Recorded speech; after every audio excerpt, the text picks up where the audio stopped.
Yes, sir. That'd be fun. Winter is very thorough, and I find that I'll just be very slightly less. You'll summarize. But I'll get all of the As information. opposed to a whole lot less. That will be a goal. I'll give you highlights. What are we talking? Get my hearing checked this week. I mean, whether I got an issue or what, but I always have excellent hearing. I don't know. Could just be age. It does go. Huh? Oh, I'm sorry. Yeah, that's it. So I have hearing aids and they are a lot changing. It was a lot changing then. Where did you get them, buy them? They're so expensive. I know. Well, I'm with Kaiser, so I just. Oh, there you go. My sister's with Kaiser. Yeah, she needs it. Oh, then she can get, I mean, Oh, she's still she gonna, huh? No, she's, all right, go ahead, I'm sorry. Yeah, I mean, you still have to pay for them, but not as much. That's not You true. have a benefit. But think about the comfort. Husband has hearing. He's on his second generation. I don't even feel. I don't. Well, know he that. does because he takes them out Oh, I don't. and then aggravates me when he can't understand what I'm saying. He's very careful to put them in before he comes to the dinner table, things like that, but Well, I it is, just leave my. it is because they are uncomfortable. I keep saying, let's find you No another technology. style. Yeah. I seriously do not feel them. Well, I have other Not friends at who all. have said that too, and it depends on the size of your ear and the style of the hearing aid. But do think about the comfort. Well, I'm just kind of hoping that, hey, there's just a little something there. But that's what I got too.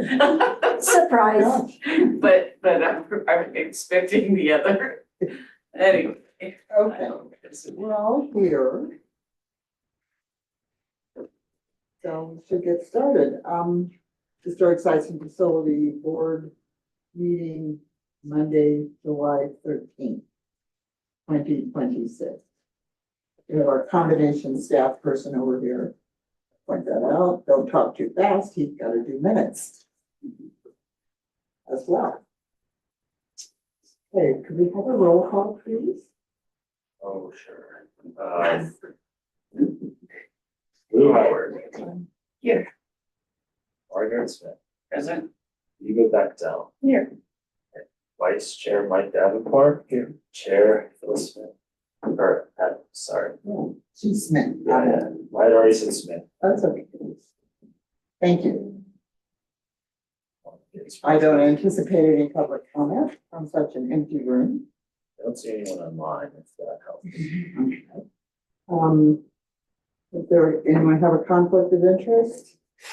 You think not, hearing none. We get a motion to approve the minutes of our last meeting, April 13th. I move to approve the minutes of April 13th, 2026. I'll second it. Okay. Have everyone read them thoroughly? I said in the beginning, it's going to be a challenge to really approve minutes when we only meet quarterly. But I don't think there's anything in there that needs correction. But there were some things that I didn't precisely remember. I didn't remember some things either, So that could but I just didn't be, actually compare to my notes. I didn't go back and check, double check, so. anyway, that's just, And I was remote, even though. okay, we have a motion and second to approve the minutes. Those in favor? I- Opposed? Motion carries. General updates. Well, I Take was it away, Dylan. hoping Ed would be here because he had a lot more fun. Perhaps he'll still make it. That's true. He's more important for discussion items. So staff updates, I just had a few things on here for general updates. First is that work continues on the water wheel rehabilitation. Scott Wallace is doing the work. I talked with him, he said it would be done by the end of the summer. And it's just replacing all the, anything that's damaged or needs replacements. That continues. Coming up on this Saturday, I have in the packet a window workshop, little flyer that Erica Dubik from our HPRC is putting on. That kind of teaches people how to rehabilitate their existing historic windows. And the reason this is a good update is, well, A, just because it might be interesting for folks who want to learn. But also we've decided to host it at the post house number 2 on the west end.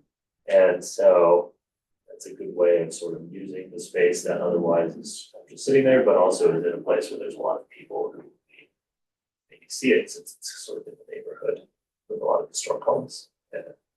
And so that's from 10 a.m. to probably about noon. It's just a drop-in event. And then final staff update I have is that the brass plaques are in, and Ed and his public works team are going to set about installing those this summer, and I have them downstairs, but and I can go grab them after the meeting so people can look at them. So they're all here, they look great. They'll be getting installed soon. That's all I have for now on general updates, but anyone has anything else they want to talk about? Well, I think we'll need to come back, I would like us to come back later. I don't have a problem with this window workshop being in the little hose house. I think a one-time thing does not constitute a true use that we might want to consider. If the city were to decide that they're going to use hose house number 2, for example, as, or they're going to have everything, then that Lots of becomes a use that we meetings or need to whatever. be involved. I just think we need to talk about future use recommendations, not just for that building. That just brought it to mind. Right, I think a similar conversation was about the Bryan Hose House and how it's just currently, Public Works is just storing a few items in there. But, you know, we've never really formally discussed is just storage of Public Works materials and the best recommended use for that. So I think space. we need to at least think about what we'd like to recommend on all, well, not all, but most of the properties. Need for usage. Because that's part of our charge as well, not just the maintenance, but oversee the use. So while we can't make the decision, we can make recommendations. So, and now I've babbled enough on that, but later on, we'll talk about that. Okay. I have a question Yeah. on this window rehab. So we're talking probably more about the like framing, the woodwork around that's. I think there's going to be some about kind of rehabilitating the actual glass as well, not like major projects, but if you had like a crack or something, you know, there might be ways of preserving that without having to hire someone to either replace the window or like fully. I don't know, we've had to replace windows in our building in front there. And we just used the glass guy in town, you know, but went from single pane to, you know, double pane and like that, but I didn't think there was anything else to consider. I mean, we weren't changing anything else. Well, some of the thing with windows is that just like anything else, they actually have to be maintained. Just like any other surface, for example, they need to be protected from the sun on some kind of regular basis. So there's actually, it's like, say, even a doorknob going into a room, people think they last forever, but they don't. Yeah. And so windows are the same way, and they're exposed to the outdoors, so they do need regular maintenance, and they'll last a very long time if people do maintain them. Wood windows will last a very long time if they are maintained. So that's Erica has done one of these little workshops before, just at her house. And so we said, let's advertise a little bit, and then if people have a little, their historical residential window, I think is probably more the goal of this workshop, because a window's a window in some ways, but a small residential window versus a commercial window probably has different needs. Interesting. Okay, we have a number of discussion items.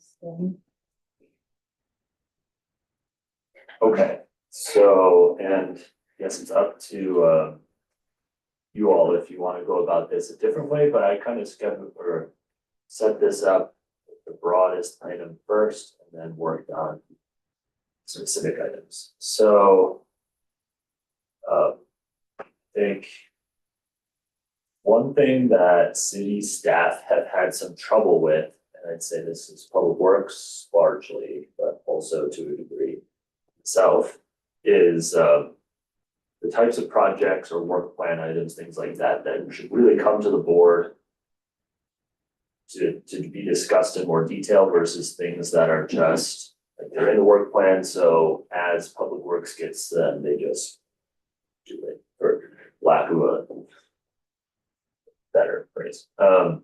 So I think there's kind of, within that, there's that discussion to be had, is like, if we're just repainting, and here comes Ed, which would be fantastic, so I'll wait 10 seconds for him to come in. Hi, Ed. Hey, Dylan, Welcome. Kim Justin, would it Tom. be okay if I talked first and then took off? We already started the meeting, we're just at the point where we're ready for you Oh, perfect. to, sometimes your timing is wonderful. Sometimes, most of the time it's not though. Well, we're about to get, we just see. Okay, Yeah, so we're basically saying, which we've talked about, Ed, is what sort of items, like repainting trim or doing this little projects require us to come to this board and talk them through and get a recommendation, and which items don't need that. Because I think there's been some confusion on some of the work plan items, like minor roof repair at, say, Central Host House, or repainting the trim at the Central Host House, that maybe hasn't been done yet because we just weren't sure if we would bring it here, right? Is that?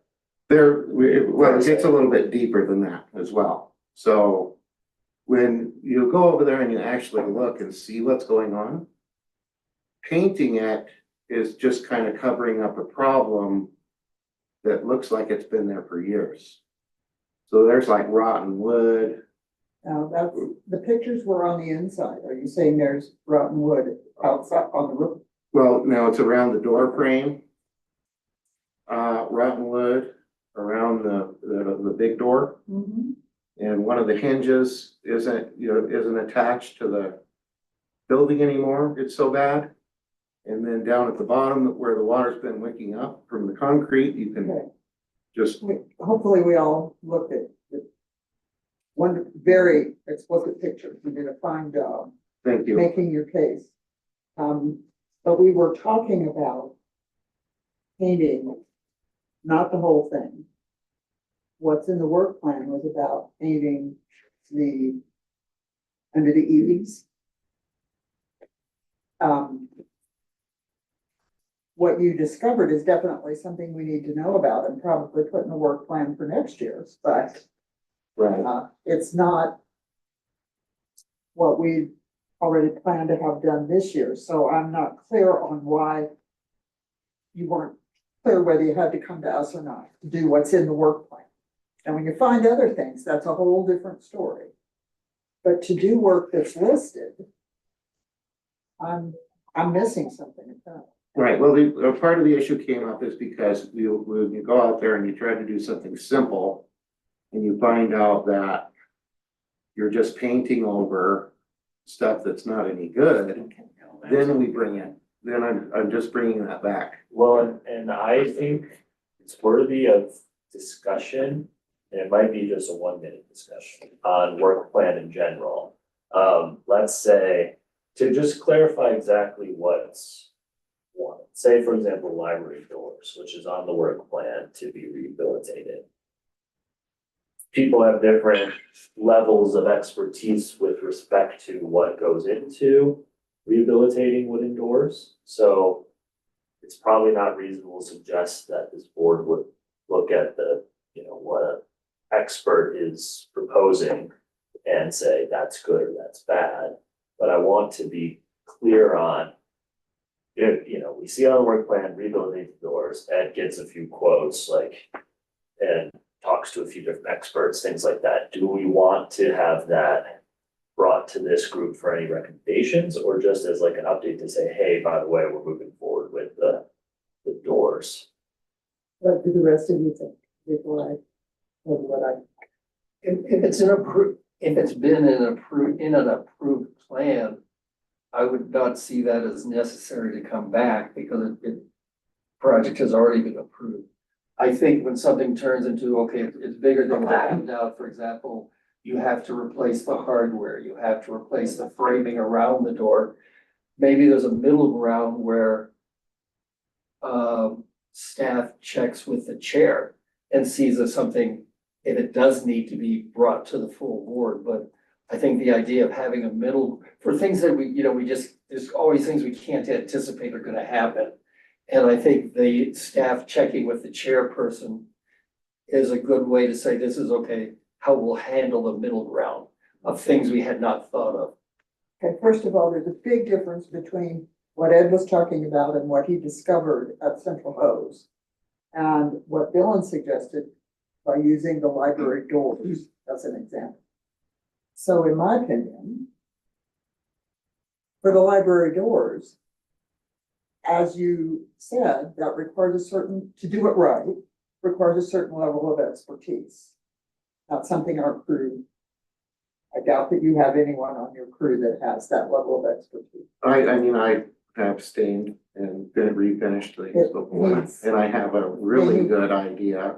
They need Of more what's than, they involved. need more than that. In any case, if it requires a level of expertise, then I think we need to be informed in advance at least and have the opportunity to come. On the contractor they choose? Well, on the process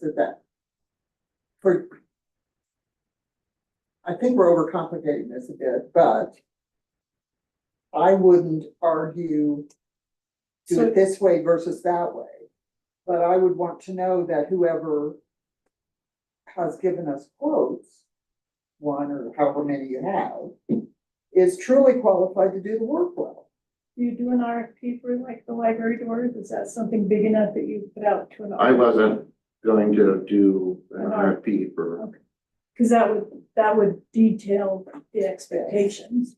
I just want. so, I mean, I have enough experience with staining and exterior staining to know what the library doors really need is to be cleaned and stripped down and then started from scratch so that you get a good base on there and then sealed with an outside UV protecting type stain so that it stays nice. So that's, But then there's the clear, like, this is a historic building that needs to have a treatment that's done that respects the historic doors as well. You can't necessarily just throw whatever modern thing is on it if that changes maybe that's overcomplicating things as well, but. that's going further.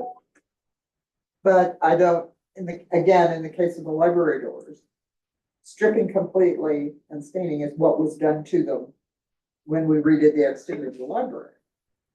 And it's just been time and the morning sunshine, which is not a friend to those doors. But we got a little skewered there going in to two different properties. So going back to Central Hose. Ed, I'm still confused about something you said. We talked about painting what are those things called under the eave? That look like they're supporting the eave, but they're not really.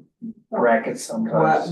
Those things. Right, the little balls hang out. Yeah, that's what we talked about doing. And you're talking about problems you found, significant problems around the door and on the interior. Right, well, So all we wanted you to do this year was paint the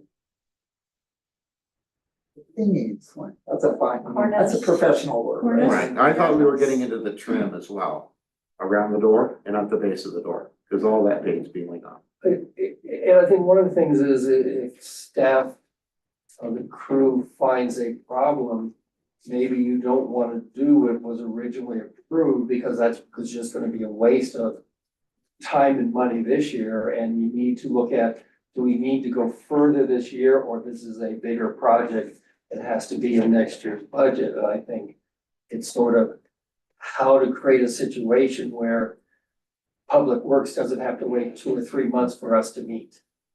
Okay. I mean, So- if you wanna go out there and if you already identified certain things, items, and they're not major, I mean, projects, but they're, like you said, you find wood, you gotta replace or something like that. I mean, it's more efficient to do it when you're saying, okay, we're going out to work there and do it all. Correct. That's, I mean, it's silly to set up another and do it, you know.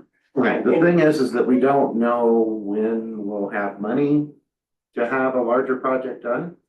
So pretty much I would have come to ask, is what I'd like to do is just, send Willie to Home Depot to get some paint match, scrape really quick, and do some touch up on the areas, and then plan for a larger project.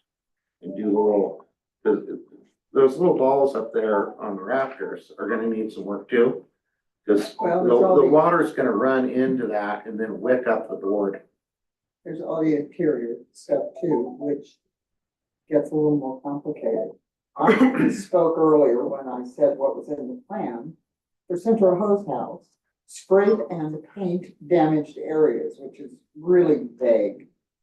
Plus, that was in for last year and it didn't get done, so it would presumably carry forward to. Right, well, there's also spots on the body of the paint that needs to be redone as well. The main color. Okay,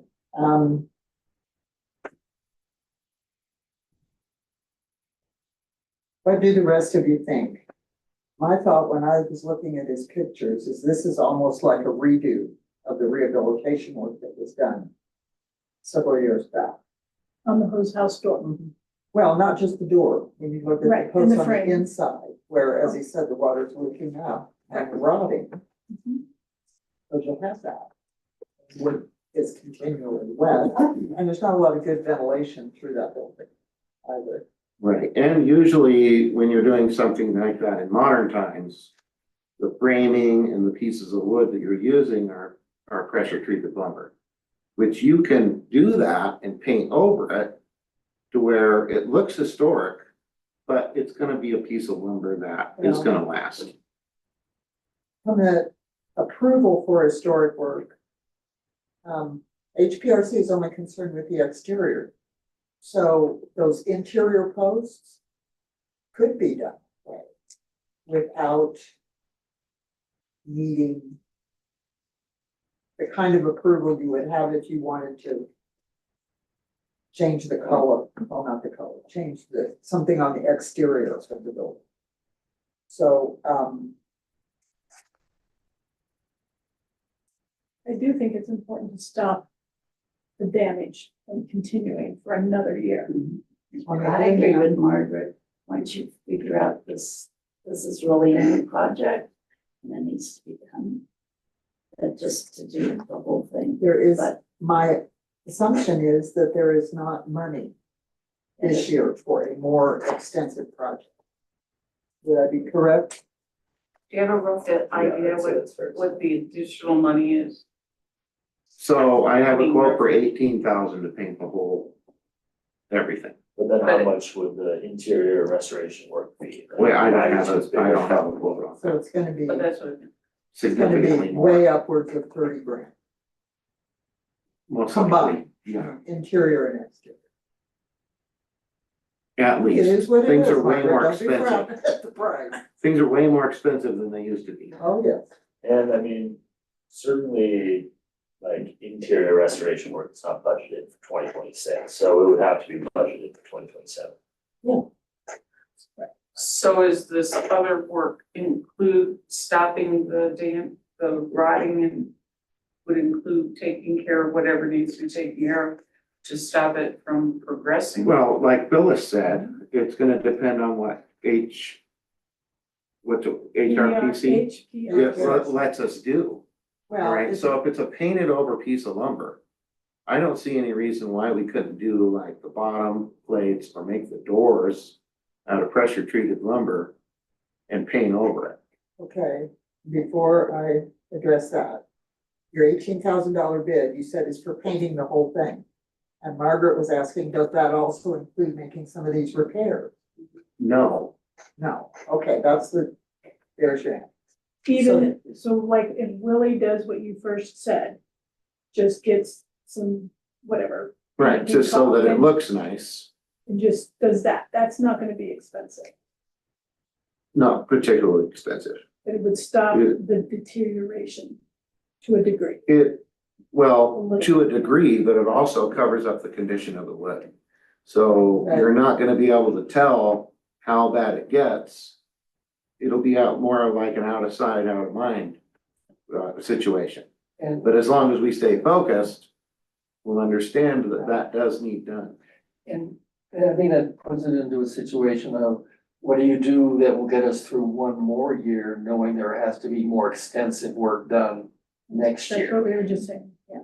Right, now, it is, in my experience, I have not met a piece of lumber, even a non-pressurized piece of lumber, that's gonna rot out that quickly. So it would seem that this issue has gone on for an extended period of time. I find it a little disconcerting. The Historic Society operates that, and yet we've not heard anything. So you have the forethought, I guess, to walk inside and actually look. Anyway,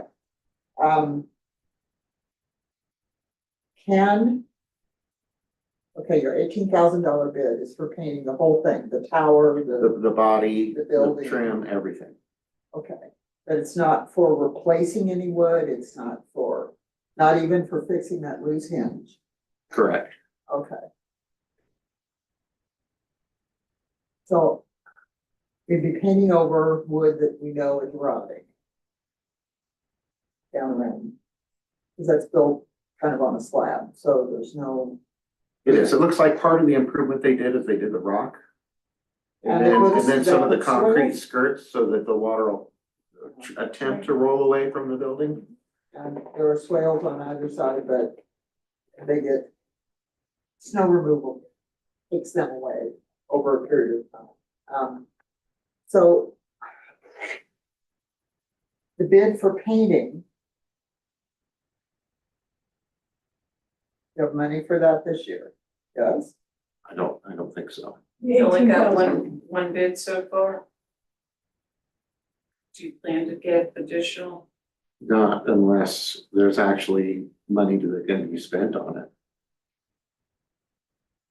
Is there enough money to do touch-up work for exposed surfaces? I'm quite sure that we could get a couple $100 worth of paint.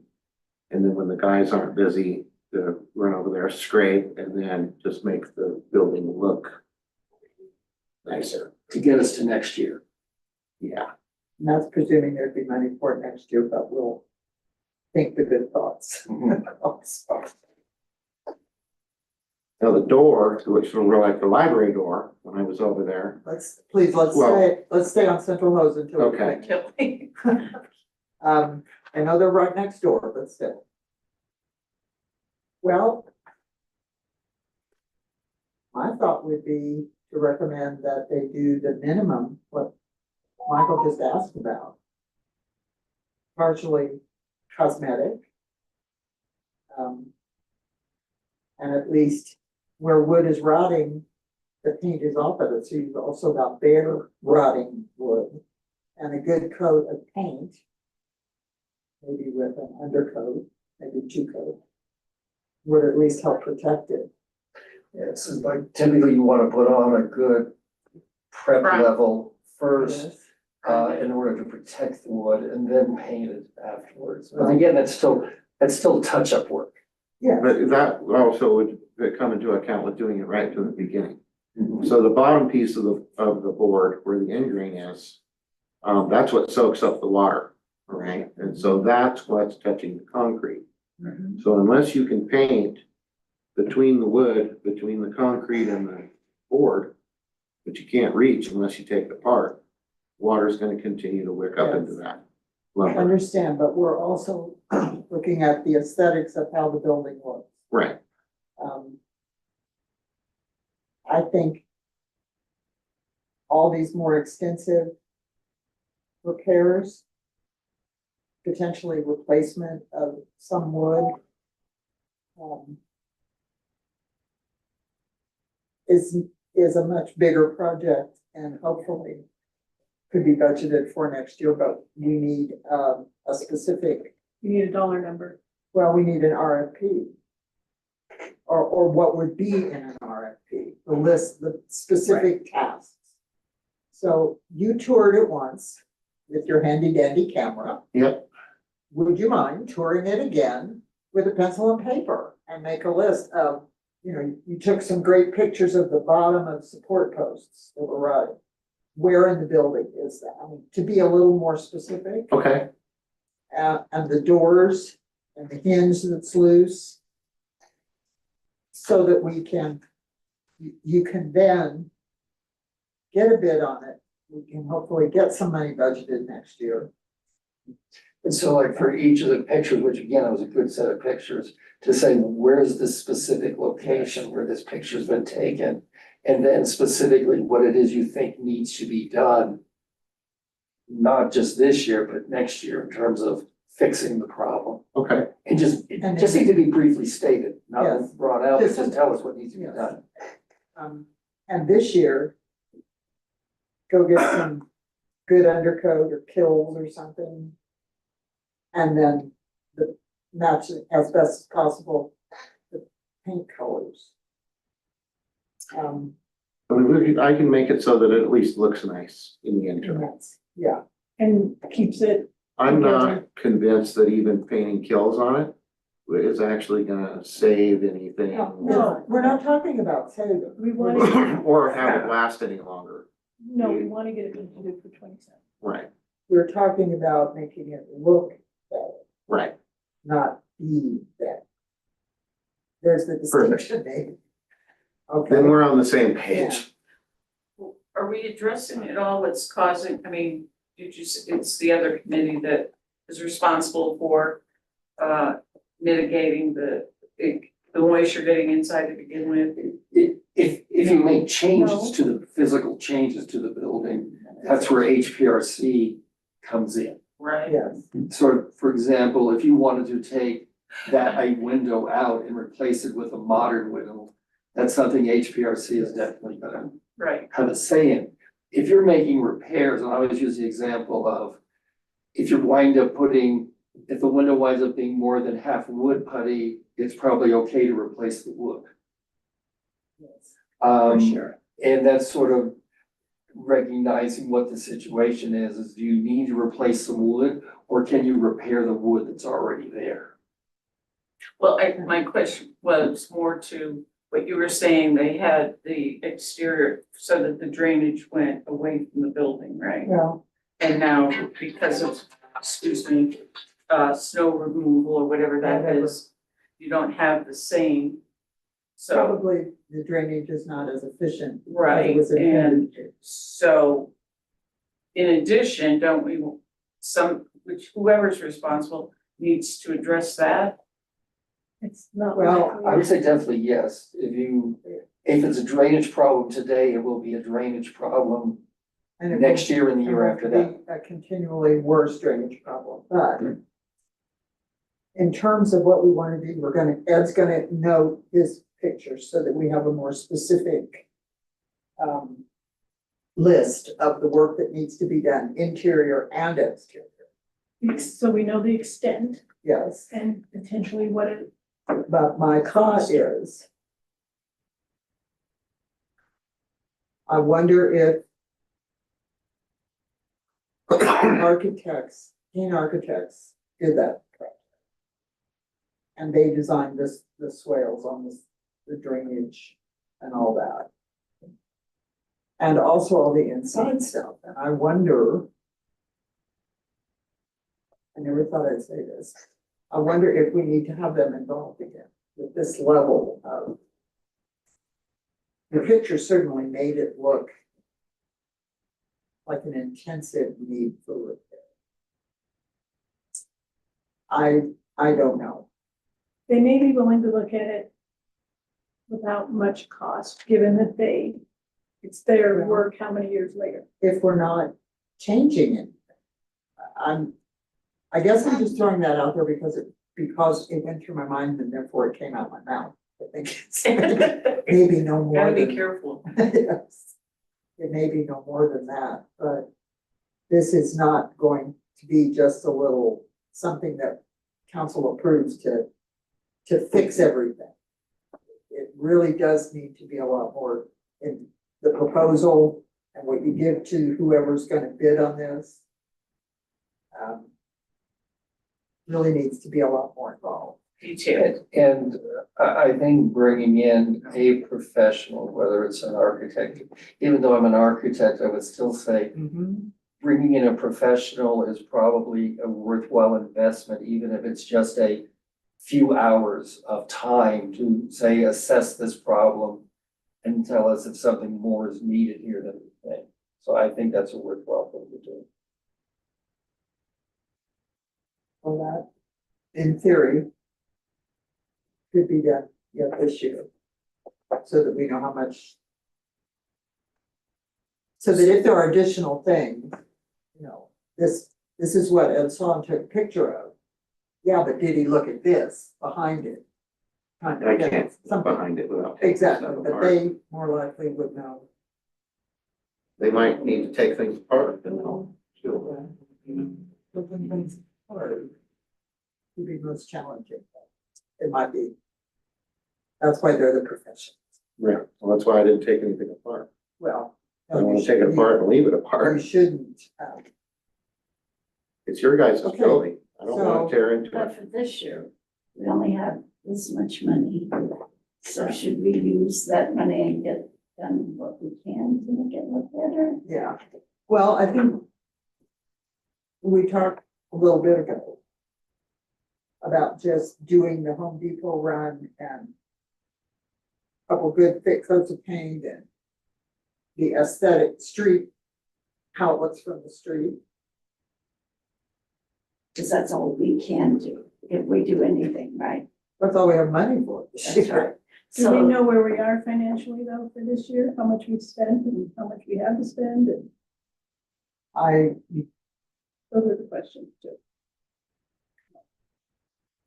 There's a generic line in the budget.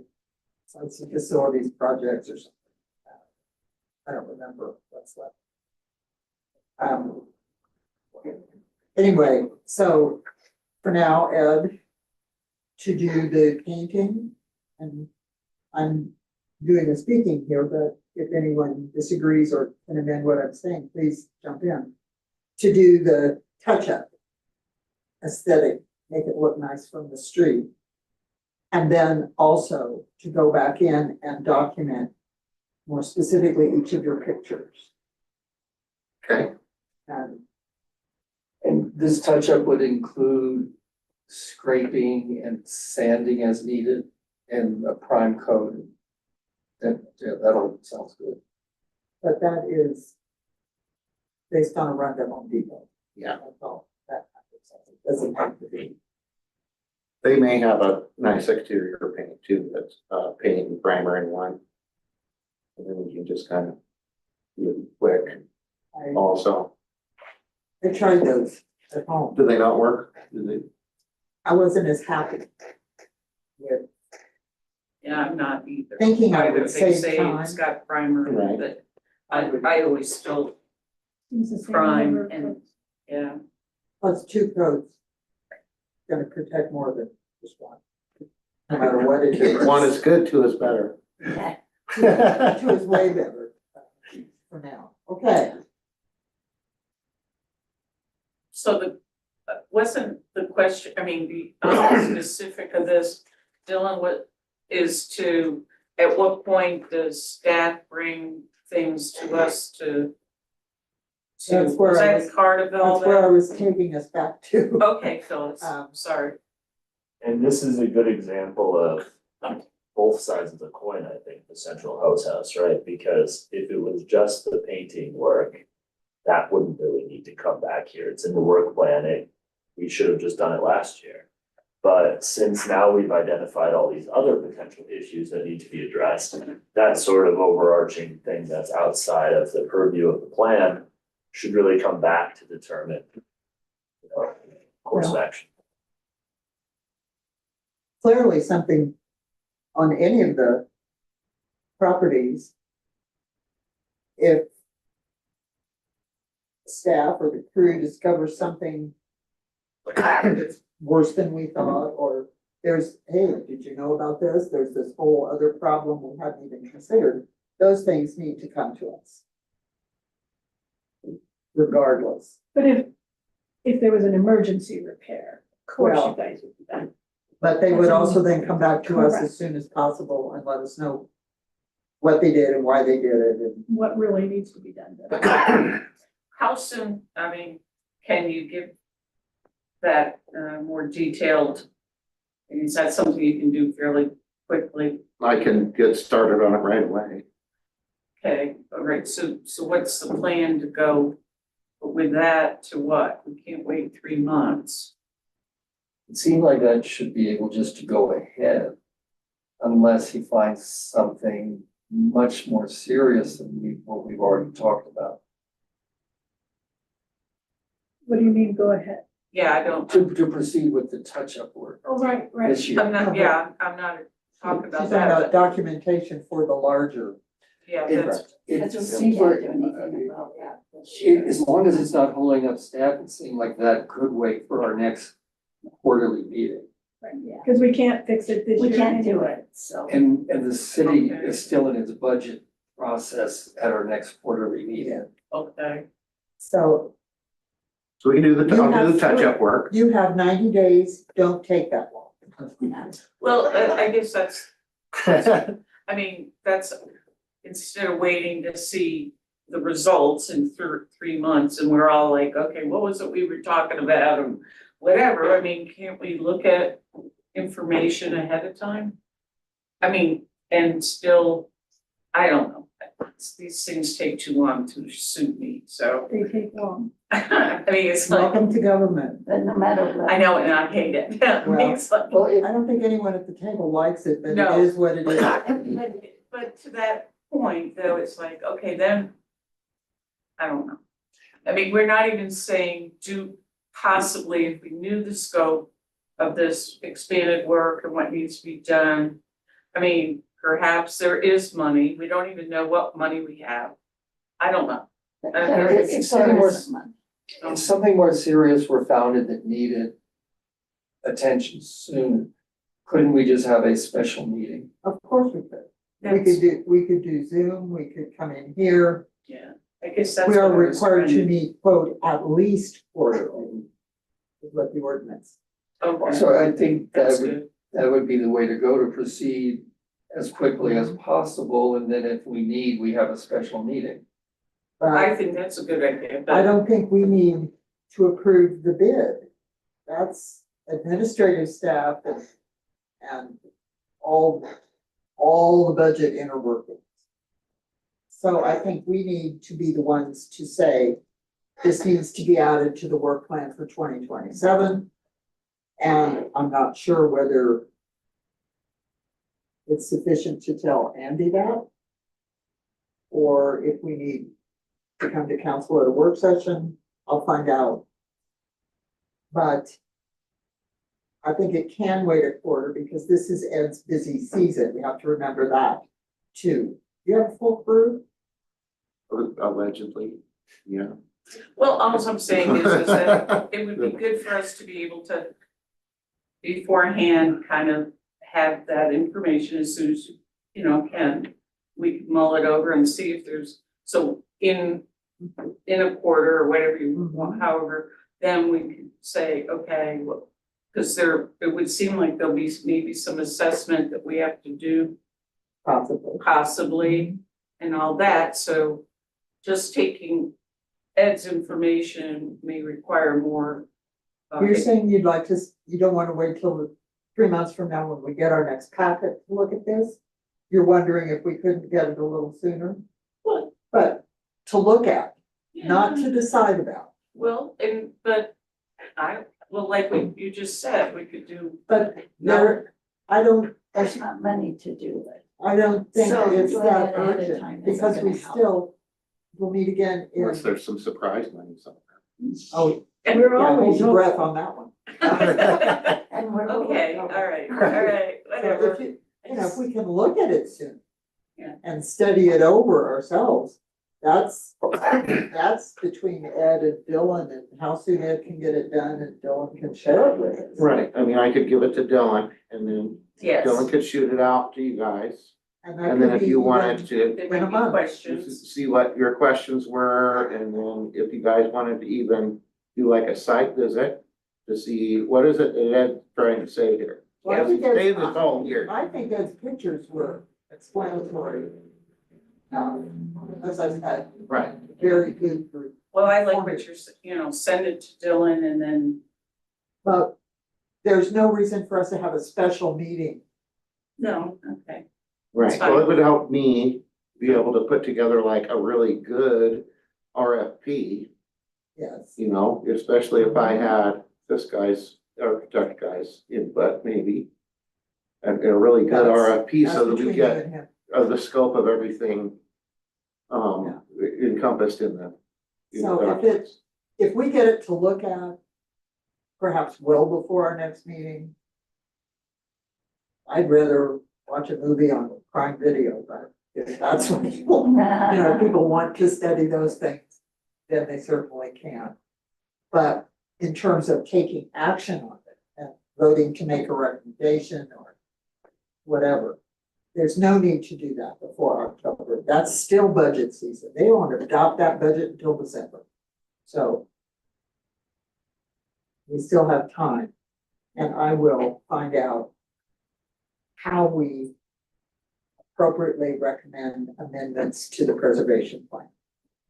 Because this is not a huge thing, this is just an amendment to the work plan.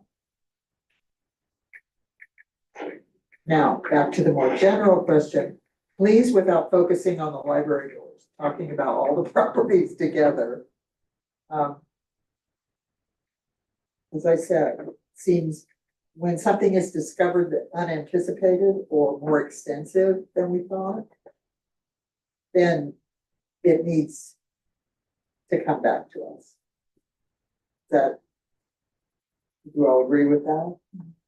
With the idea being there could be a special meeting if necessary, so we're not waiting 3 months. Well, but it still has to come back to us, whether it comes back at a regular meeting or a special meeting or a Zoom call. It doesn't. But say for instance, all of a sudden there was a hole in the roof and there's water leaking in. Emergency stuff, they are authorized to do, And otherwise it needs to come up. but even the emergency work they do, they must report to us. Okay. This is what we did, this is how we did it, this is why we did it. Right, but I mean, they might have to just go ahead and. Oh, of plug the course, if hole. it was, but emergency needs to be real. Oh Right. gosh, this looks really bad, we better fix this, as opposed to there's water pouring in the roof. So we have an example of a emergency that happened last year, which was the water from the roof and the gutters. And the solution to the emergency was to get like an entire case of caulking and cram it into every orifice that you could find in the gutter system to seal it up. So, and that's what brings us to the other quote that I provided Dylan, was to kind of rehab those gutters from the inside so that they're all sealed correctly and that we don't have, you know, pounds of caulking all over them. Okay. Do we You have didn't get seamless? do we You're have talking about the seamless library, gutters? and Seamless again- gutters? No, they're historic gutters. Oh, we have. No, they're Yeah. not. They were put on when the exterior was done, but they were done by a company that remanufactures excellent replica. Okay, Anyway. So I think what I'm hearing, maybe this sums it up, Oh, is please. if it's in the work plan and it doesn't have like a really specific expertise that we need to review. That's that. If there is a particular expertise, then maybe there's reason to talk. And I'm not bringing up any specific examples. If there's something that goes beyond the work plan, then we will bring it to sites and facilities, certainly. Like what we discovered with Central House House, if it's emergency things, we do the emergency things, then bring it back. And if there's any other work needed. And I wouldn't say it's a matter of expertise, it's a matter of, is the work more extensive than was originally thought? That would be the reason to bring it back. But sometimes it is a job that requires serious expertise. Right now, all the brick structures we have are in good shape. But I don't know how many years ago now, the back wall of the Bryan Hose House, they did. They got an emergency historic fund grant just to shore it up. And then failed to do anything with it for another 5 years. But when that was redone, I laid down, not brick, but concrete block. I know the concept of doing that, but we had professional with professional masons come in and fix that. So that's a difference. So yes, there are times when certain professional expertise is required, regardless of who among us or among staff thinks, oh, I can do that. Not necessarily. Right. And Dylan does contact me from time to time. I don't have a problem with that.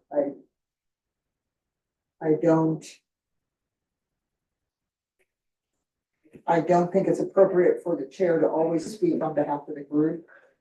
But given that we are a group and not always all available at the same times, some of us still work.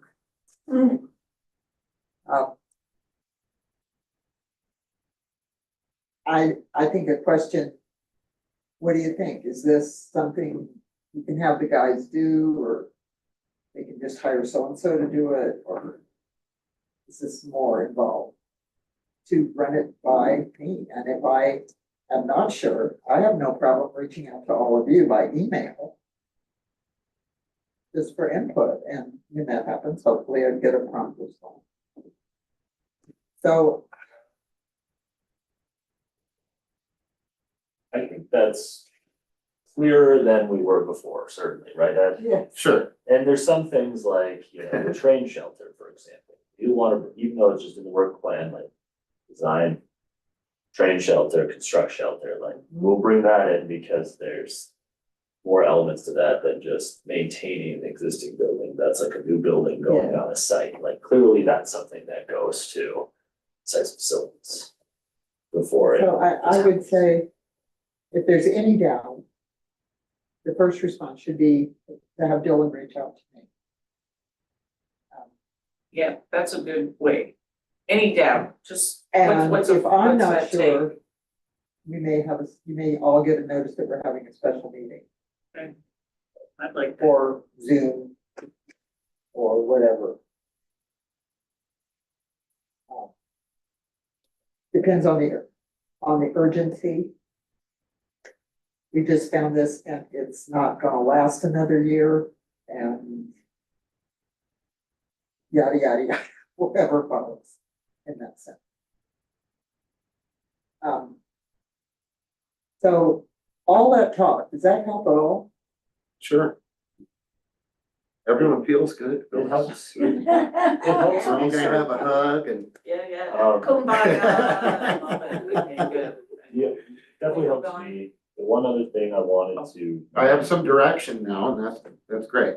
One other thing I wanted to mention was with respect to budget specifically. So budgets are still open in October to add in sort of things, but really budget season starts when like August, right? Like that's when you start like presenting things. So now, Yeah, so Yeah, certainly this year, we can't, we're not going to be like having a budget meeting specifically for sites and facilities, to talk about work plan stuff for the following year. But I do think in future years, just as I plan ahead, like if we look, okay, the 2027 work plan says these couple of things, like I think it's worth having a meeting for budget season where, like Ed could come in or anyone else who's needed and say, here's the things on the work plan for next year. We think we can get to all of that.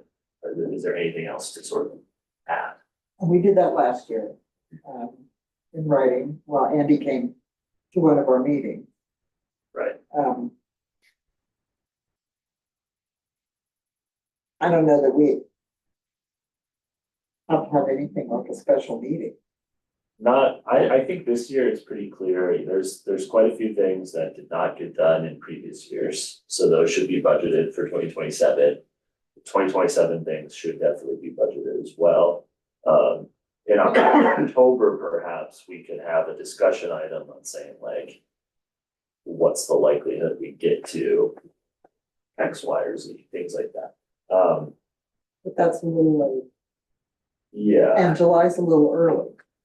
Right, so perhaps it makes sense in future, maybe this year, maybe in future years, to have like either move forward or move back to quarterly meetings, or just add a fifth meeting that specifically would be like work plan for the next year.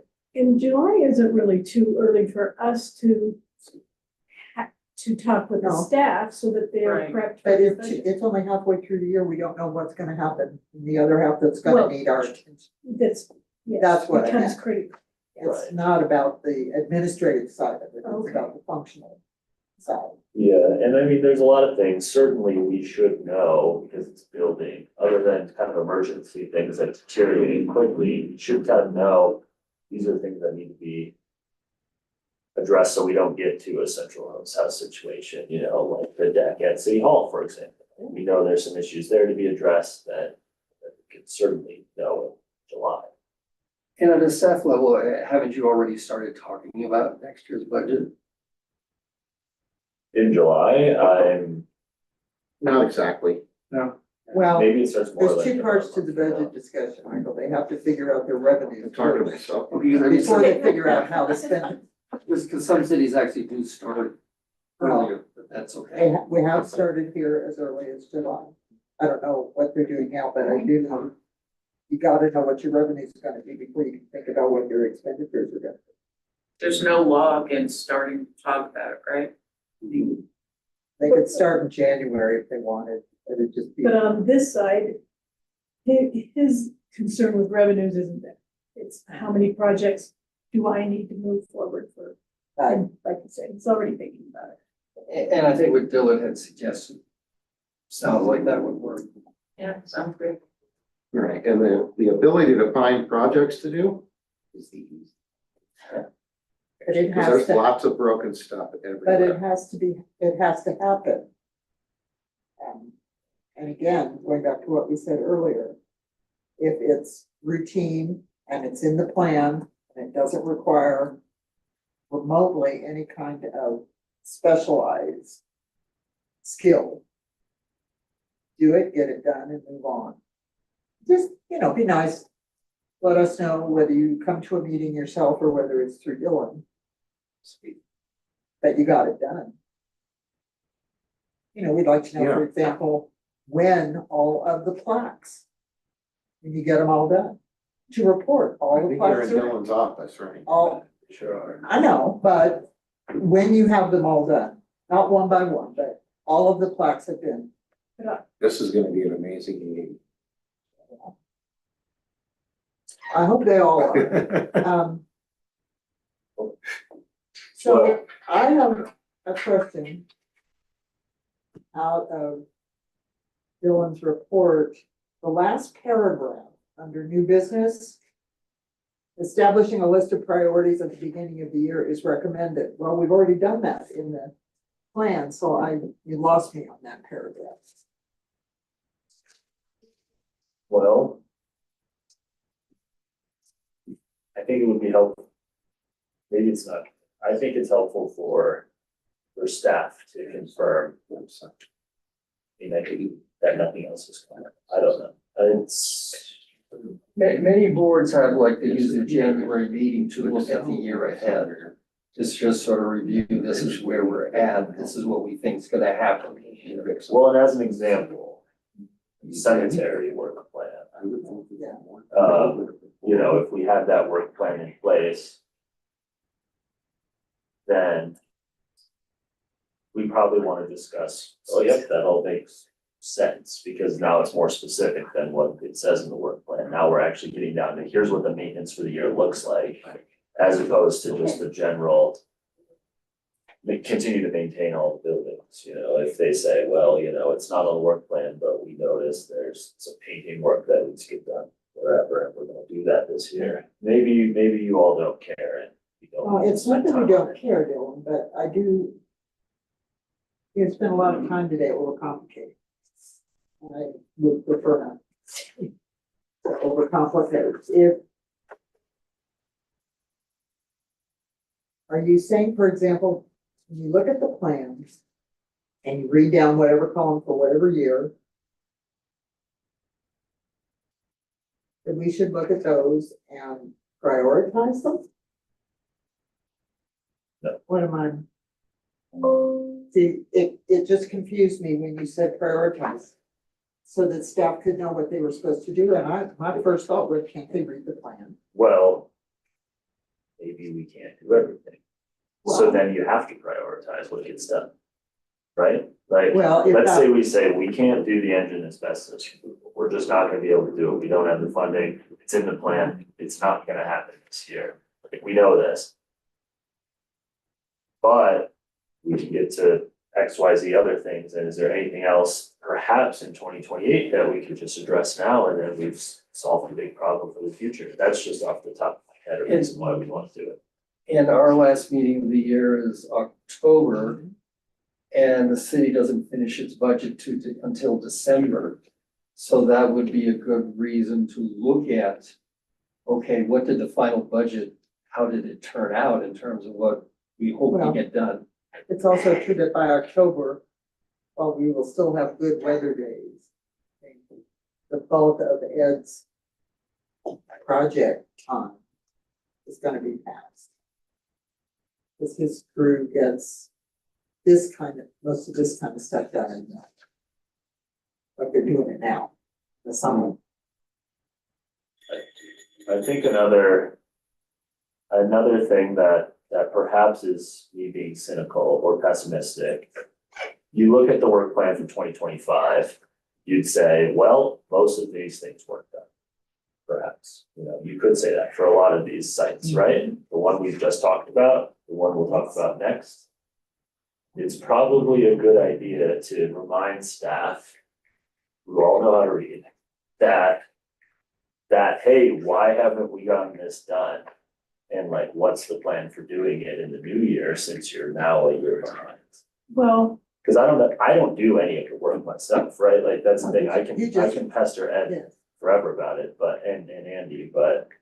but and then you report to us that your pestering has or hasn't worked. so that brings, and again, it's internal staff. To decide, is the historic maintenance more than the current staff or the staff that they're willing or able to fund up to it, and they need a side person that we have available to move these things forward.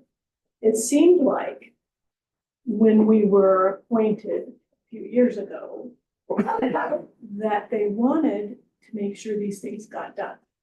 Right. That's, maybe they're not aware of where, maybe the council needs to become more aware. I don't know. Sure, that's. Well, and Phyllis has mentioned in the past, willingness to come and do like a annual work session with council, correct? Where we say, here's the status, it's a specific action item at a work session. I'm also thinking maybe that needs to be soon. To say, because the whole of council, I don't think plays much of a part in putting together the budget. Right? They obviously vote to adopt it, but they're not going through all the sections together. Maybe to just say, you know, we have things from 2025 that didn't get done then, and they're not getting done this year. So we really would hope that there's money in next year's budget to get us caught up. To that, something to that effect, and let all of council hear it. Yeah, Couldn't that's a hurt. good point. That's the best way of doing it, because if I can go and say, hey, here's, by the way, you know, we have this work plan, here's the things that have been achieved, here's the things that have not, and allows them to have that discussion. Well, it makes them all aware, not just Andy and Chuck. And it's also the opportunity to let them know, because they would like everyone else is some, it's more than just painting over something. And that as a citizen, that would sort of seem, wasn't it just paint? And this is your opportunity for the whole board to say, no, it's more than just painting over here. Well, again, to go back and use Central Hudson as an example. This year we asked Ed to do some cosmetic touch-up, knowing full well that wasn't fixing anything. And now we hope to get money for at least some of it next year. And we'll need to amend the work plan for that, like you said. So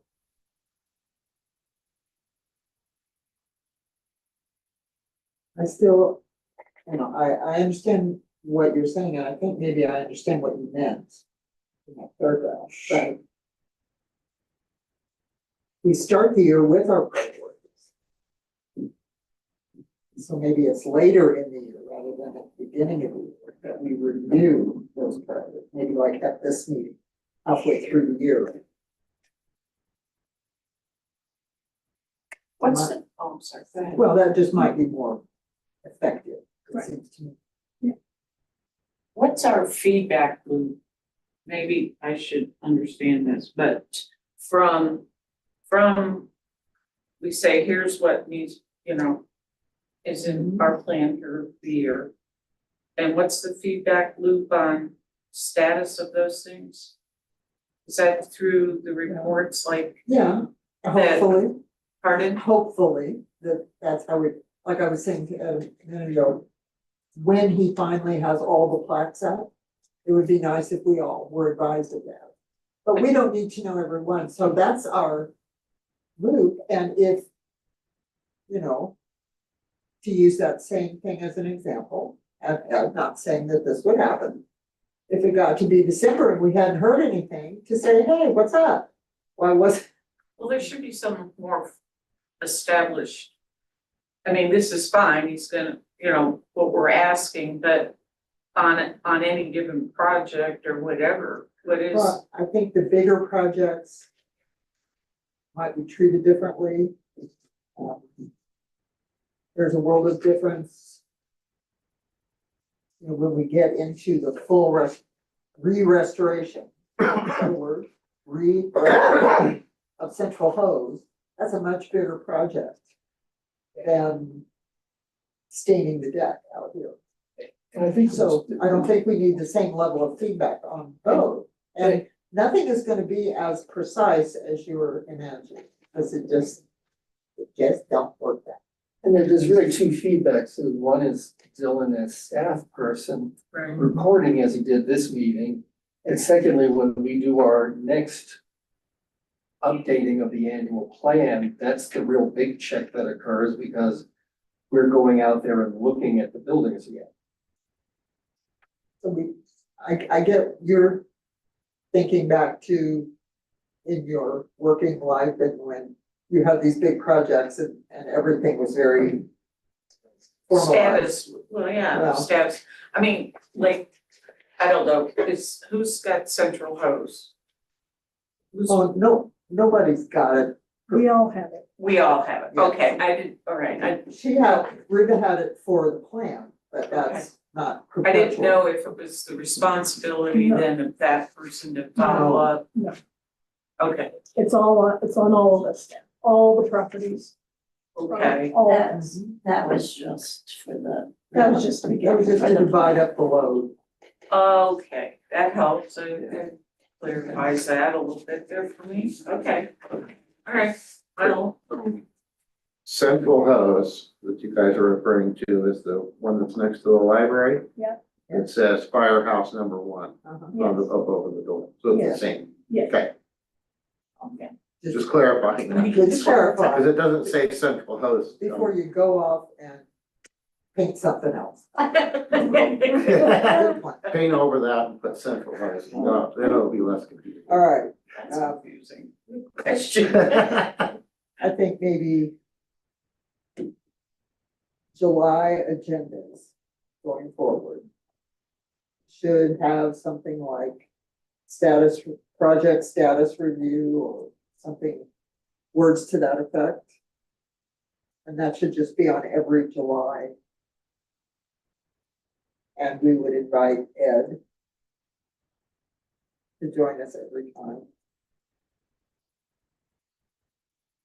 Every time. In Once a July, year. in July. Once a year, Once a year. Oh, And in the interim, well, yeah, in the interim, obviously, there will be general updates that say this is completed and this is completed. And I've seen that, I think, in staff Yes. reports to council. Yes. And I'll do a better job with council. Because they all read all of my reports and I know it for sure. Of course, they I'll just put like a sites and facilities one each time that says like, here's ongoing projects and where they're at.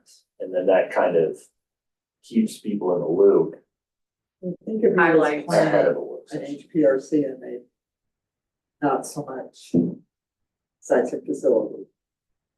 Right. Well, and if you want one or all of us to attend, you just need to throw the word out, and then we could also jump in under your report or whatever. as a representative of the group. Yeah, or to update You council. know, I don't mind being the one doing the talking, but frankly, having sat up there one time myself, when you look out and this person's talking and all those chairs are in, there's a different impact if this person's talking and the rest of their board, or some of their board, at least cared enough to. Absolutely. So it does have an impact, whether they are aware of it or not. It's subliminal almost in council. They all know me and have for a long time, but But it highlights what Dylan's trying to, yes. if they didn't read his report carefully. Don't worry. Okay, so have we clarified things significantly for you, Ed, in terms of when you have to come to us and when you can just go do something? yes. Okay.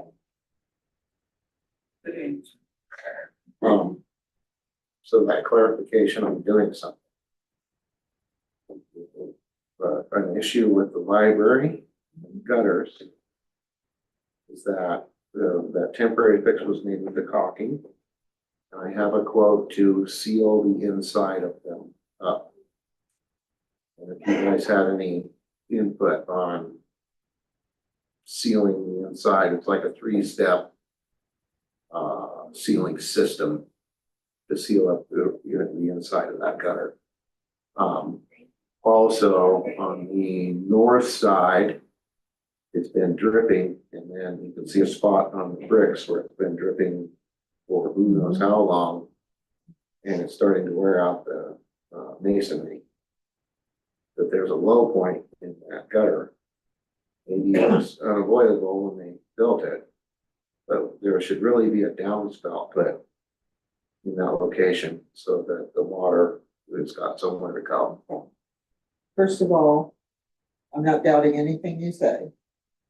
But I would like to know why Hain Architects didn't design one to go there to start with. So I would ask that a phone call, just to see, perhaps it was an oversight on their part. Maybe they had some other plan. Secondly, if we do go with the downspout, it's gonna require PRC approval. That's an exterior change. So so it's just gonna hold things up. And you will want one fabricated to Historic match- matching. to match Exactly. what's there, which are not historic, but that's what's there. Their reproduction. Right.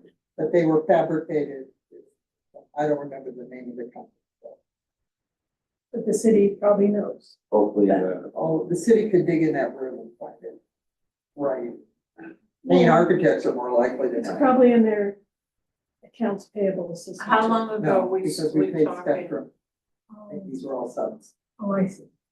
so That Spectrum. was how long right? ago Right. was where they Is gutters the put- exterior done? Yeah. 2018 or 19, less than 10 years. I was here in 2020 and it was before my time. I know it was 18 or 19, I think we started it. Hopefully not. Anyway, And there really hasn't been much done to the building, other than the emergency work with the leaking since then, so. Right. So in my opinion, fixing the gutters would be like the number one place to start. And then moving on to painting the trim. Because if we don't fix the gutters, then the water's just gonna a lot of the run trim all is, over it. the gutters are not directly over a lot of, so we could, We could do part of it, of the well, we trim. could reconsider. I suppose they could, the letters are being done in the near future, then it all just goes hand. So it's not that long ago that the original drawings or whatever they were proposed should be available. Right, It's not. well, the Haynes definitely have them. Yes. Because they- The city's got them in there somewhere. So There should be there is a whole set of construction drawings and I don't know if there's a separate specification book or not. But that would be commonly done. Haynes never does anything without it. Yeah, So yes, I've seen it, it's probably saved somewhere. yes, because it was a two-phase, we did the exterior, then we did the interior.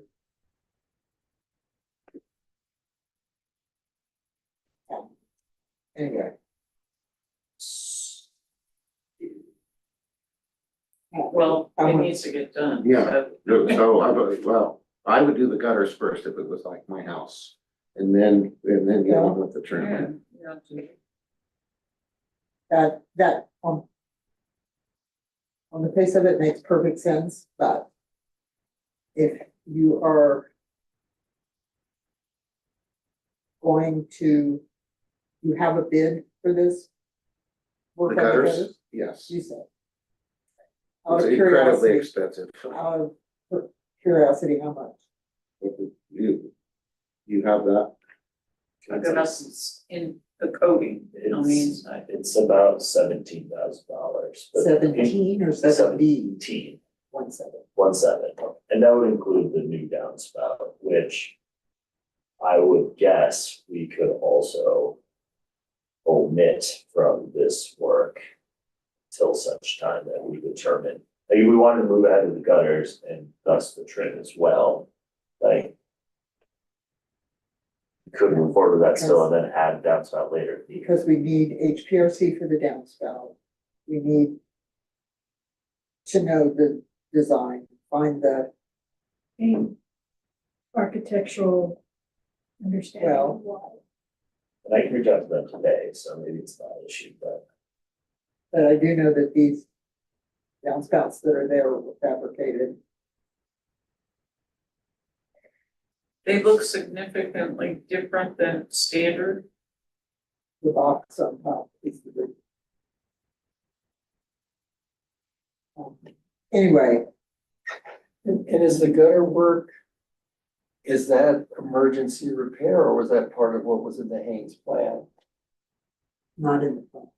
Yeah, and all the like, the caulking thing like that, or just from a year or two ago, that was done because of the leak that was getting into the interior of the building. And did they ever look at that or they didn't? The Haynes, they were on hand at the start of that sort of restoration project, so to determine, so they had the Okay, plans. so they- to say, They have looked at the gutter and made recommendation. well, they wouldn't have made this particular recommendation. When it was actively leaking, they brought in, they like had a firm. They looked at how it was supposed to be and compared it to what was there, and they recommended, a firm that did the fix, and they fixed the issue, but they fixed it in sort of a, what's the word, ham-fisted sort of way, it's sort of like, cause like at some, there's quite a lot of Comes to mind. clunky, yeah. Yeah. So, and I don't know that they came back and said, we have to, like, it clearly is different than how it originally looked, which was just metal flashing with the ice, water, sort of the backing and all of that. And so I don't. The one area where someone had stepped on the gutter, and that's what led to the interior leaks and all that is fine. I don't see how that relates to the gutters on the front of the building. Certainly, So we're on it's- the north side, yeah. It's kind of a, And they didn't look at that. part of it is, this is part of it and a needed repair, and part of it is this is something we didn't know was going on, but after we looked, we found out it was, so I'm not sure where this falls. The kind of categories we're struggling here to establish, but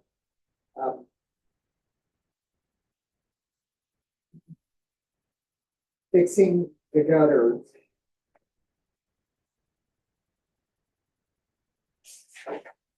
I guess since it came up, I would sort of lean towards asking the Haynes if you're going to be contacting them anyway before spending $18,000. Sure. And they redid the gutter, rebuilt it? That's my recollection, but it has been All right. just under 10 years. The Google map street view is the same in 2008 as now, other than it's a different color. The gutter. There was a fabrication company. And if I say more than that, I'll be over exaggerating memory. But there was some work done, and why there's no downspout on the backside. I suspect when we did the exterior and the gutters and all that, the backside looked different because the elevator wasn't there. That whole extension that up out was put in phase 2 for the elevator. So it may have been that there was one there, they took it down and simply spaced out, putting it back. Right. That could be. That's 2008. So the term is brown. Oh, yeah.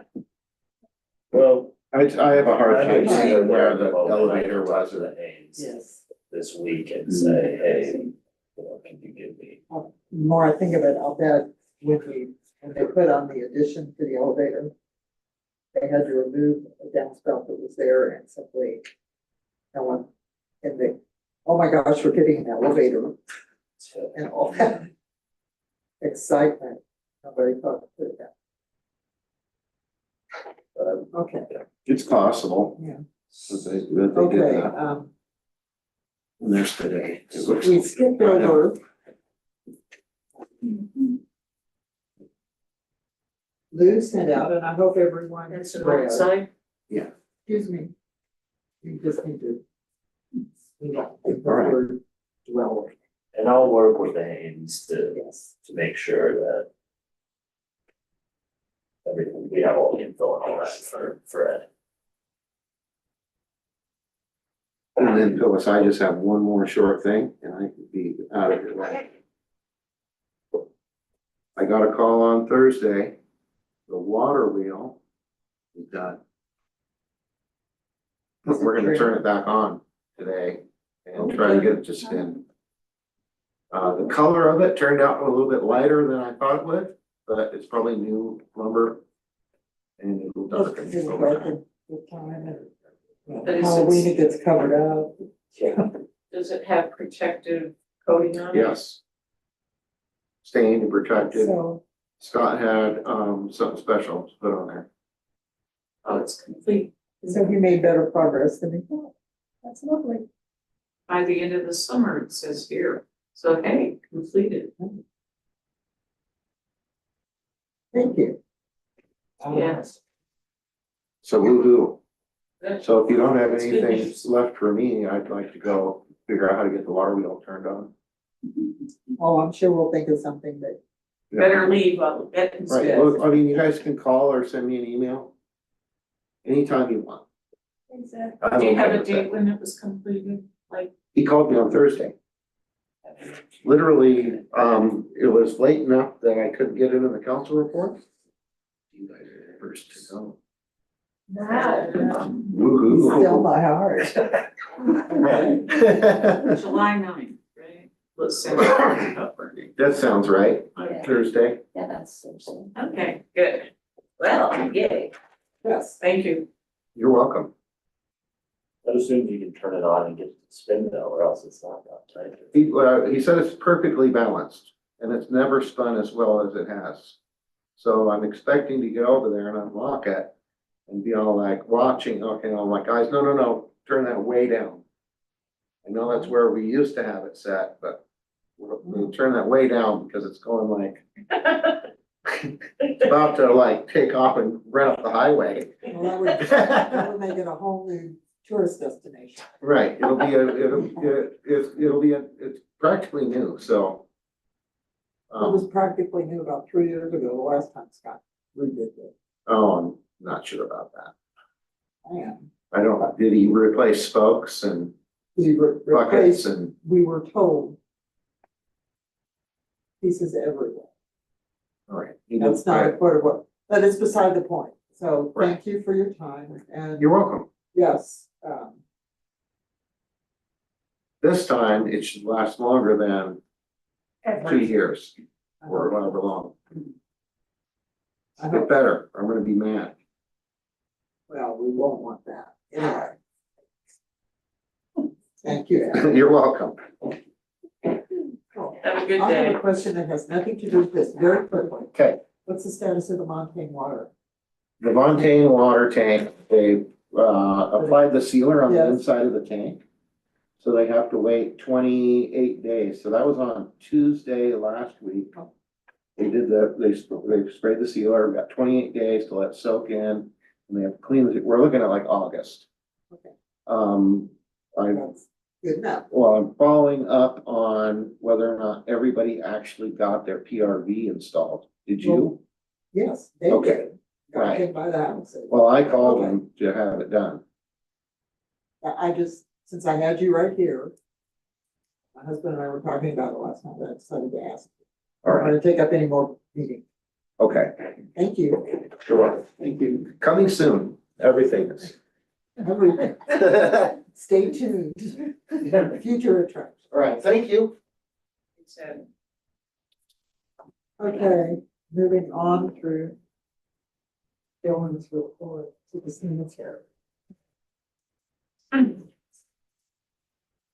just want to say, just to appreciate how extensive the amount of information we got. on the cemetery. Well, that's this expensive. It is.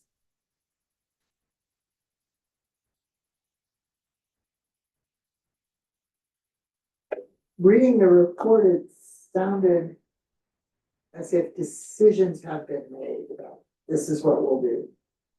And you said in a couple of things that these people were gonna do this, and these people were gonna do that. This has always been Lou's thing. And the city has been so grateful ever since she got involved. Because she is a little bulldog, doesn't let go of projects until they're done. I'm wondering now, should this board with Lou or whoever's input, someone does need to walk it every year, as you know, to spot the leaning headstones or the ones that have fallen over, the cracks in the walls, whatever. But do we as a board need to approve? Or agree to the work that's gonna be done, or is it to be left up? As it always has been. And I would like to know what everyone thinks. Is this already covered in the work plan? Is that it? I can't ever, until I walk it, I don't really know what's gonna happen that year because trees fall, headstones get broken. Yeah. There's not really a work plan. The only thing that's in the work plan has to do with the sign. I didn't mean to work on the long range plan that we all prepared last. That's what I just looked at, is the only thing in it for the cemetery, it has to do with signage. Yeah, and in the little like page that like details the cemetery, the narrative section, it says current condition and work needed, and it has a lot of this in that there's general purview of work needed, like repair stone walls, continue road maintenance, repair or reset headstones when needed, tend fencing. And so, It seems like almost everything here is maintenance. I mean, some of it is, as is mentioned, may require getting a piece of equipment out there to lift something. But it seems like almost everything described here is just some kind of maintenance. It is. It is. As I've been opposed doing to about 20 construction. years, so the projects are done. It seems like it's all These are just maintenance. It's like it's all maintenance, not any new construction. No. I mean, if it were some new construction, which I don't know what it would be, I can see bringing that to the board and saying, what do you think? For maintenance, it's hard because you just don't know what's gonna happen every year out there. And there's a tremendous amount of maintenance that's been for years that we're trying to address, but I mean, we're three volunteers up there. Yeah. And it's the city, if I call Will, and it's something that needs to be taken care of, he takes care of it. But what I'm doing now is a work order through Wonder so that it gets documented. But, he just goes and they take care of it and it's done. But to wait until the next meeting to tell you guys, I mean, we've got 3 months, 4 months. To do stuff up there. So I would take it from what I'm hearing, that no, you don't think the whole board should take action, on your recommendation or whoever's recommendation. Well, if it was a real project, but like I say, it's maintenance. So it's not really, if it's not done, which a lot of it hasn't been done as on the walls, I just recently addressed that because we've gotten to that point where we could, because there's been too many other things to do. So Like they just did a wall for me up there, which I'm very grateful because it took all day for them to do it. And that's a lot of the city crew's time. And there were two of the crew that worked on it most of the time, and they had to have help lifting up the big slabs and things like that. But Lily had them just go up and spend the day there. They took care of, the work orders that I kind of put out as far as, but I don't know that those things are gonna happen. You don't know when the wind's gonna come up and take out a couple of trees. You don't know when somebody's gonna drive through the cemetery and knock over headstones, you don't know those things. So I don't know how, I don't wanna wait, till next year, take care of it when we can just do it. That's just. But if there were, all of the big projects were done, the fencing, all of those things that I came up with years ago, they're all done. So, I don't know. Well, it is one of the properties that this group is responsible for. Yeah. And that is why I'm asking the question. So again, I would like to know what everyone thinks. And it isn't, I would not ever envision, Lynn, that it would be, we would get a report and then wait till our next meeting, and then that means the work can't be done until the next year. I think there's a big difference between paying someone to come and fix the headstone, or however the walls get fixed, whether it's a day of the city crew's time or a stonemason is hired, whatever, and cutting down dead trees. Weed eating, so there are different levels of maintenance. It seems to me, you mentioned, I think the roof on one of the gazebo's is gonna need to be painted next year.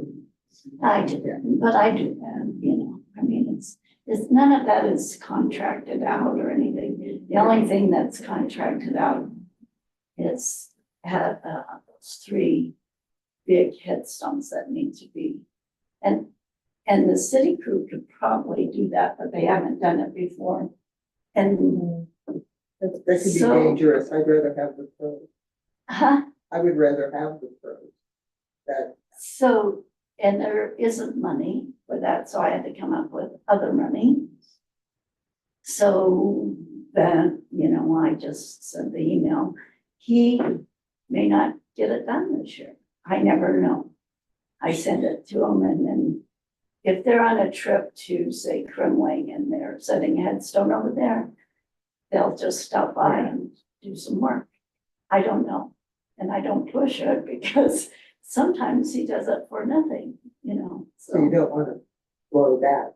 No, we don't want to blow that. And I appreciate the detail because I think it's important that we realize how much goes into the maintenance of that cemetery to keep it looking as lovely and cared for. And without the detail, it seems like there's no problems. So I think we need to know. And we know better than that. Yeah. Well, I don't think everybody does though. I mean, we might technically know, but we need to read about it. You go, that's quite a bit of stuff. And time commitment is enormous. Do you think that this board should be involved in selecting or approving the selection of projects for that year? Things that can't be anticipated, like trees blowing in, notwithstanding. But to say, this year we would like to have those 3 headstones fixed and we would like to have the wall repaired. Do you think this board should be involved in that? Well, I think it would be nice to see in the work plan, because it's a tracking device too, that you've got a new wall or that the wall was replaced or that it was, those kinds of details I think are important. And that would be our opportunity to have that. If it's part of the work plan, again, it's like what we just told Ed. If it's in the work plan, and I know, so these are bigger things. if it's a big thing and it's in the work plan for the year, Then, we have already approved it. well, then we've approved everything. And we Well, don't need to decide about It it. doesn't mean we wouldn't have an amendment if something came up again that needed to be changed. But there's not, we haven't got that in there. Well, it's a work plan, not a work completed plan. So, Correct. Absolutely. I think that, I mean, and maybe it already exists, but I think that the city budget should have budget for regular maintenance on the cemetery every year. So, If there's gotta be a history of things, like you said, stuff like the trees and that, there should be money there that have, well, normally they put in $5,000, but I can tell you, I never use it. I never, I use that's some in of the it regular budget, not, I there's a don't. section of the budget, for just the like there's cemetery. streets and police and admin, Right. there's cemetery. Okay, But So this year, there's no money. So, And one thing in some places too, and this would be true for all of the facilities, would be just an annual maintenance problem of annual maintenance list of every year we plan on doing these things, like mowing the lawn or having to trim trees. It's just part of an annual work plan, because that's actually how you protect buildings and see if something's happening, is if someone saying every year we're going to go out and we always do this as a minimum. well, I've heard it, so I've that, given that to you. I gave it to you in January, what I thought we would be doing. But that doesn't necessarily mean that's what's going to get done because of other things that happen. But I did give you a report on that in January. but I mean, And the then- $5,000 is in not the historic sites and facilities. No. It's in the overall, and But there isn't this year, there isn't this year. no. So, They cut it, is what she's saying. They cut Yeah, it out. okay, got it. yeah, they said there would be. So, like I said, last year, they took down 75 trees. That didn't come out of the cemetery fund, that came out, because there wasn't enough money, obviously, for that. It came out of a tree fund. Is that how it's worded, Dylan? It's some kind of tree fund. Andy told me. Yeah, So, I don't know. so they use that money to take, I have 10 trees up there now that need to be taken down. But, and that's number one priority as far as when Ed and I talked about, I want, those trees coming down, but it may not happen. So, because there's no money, so. So what do we do, Dylan, that's above and beyond just the historic sites of our board. That's a maintenance thing that should be in the city, right, budget, should be. Well, It's What kind should of like be is landscaping decide the work. point. If they Right. It's like decide saying they're you not gotta gonna mow the do it. lawn. Right. that's all volunteer. There's no real money for what we do up there. The $5,000, say I needed paint for the shelter. Then we'll go and get it and then be charged to, out of the cemeteries. Most of the time, right now the sign for last year, they had to, they knocked down the sign and they had to have a new sign. So that would have taken care of the $5,000. And we looked at that as a board. Pardon me, And we looked at that as a board. you did.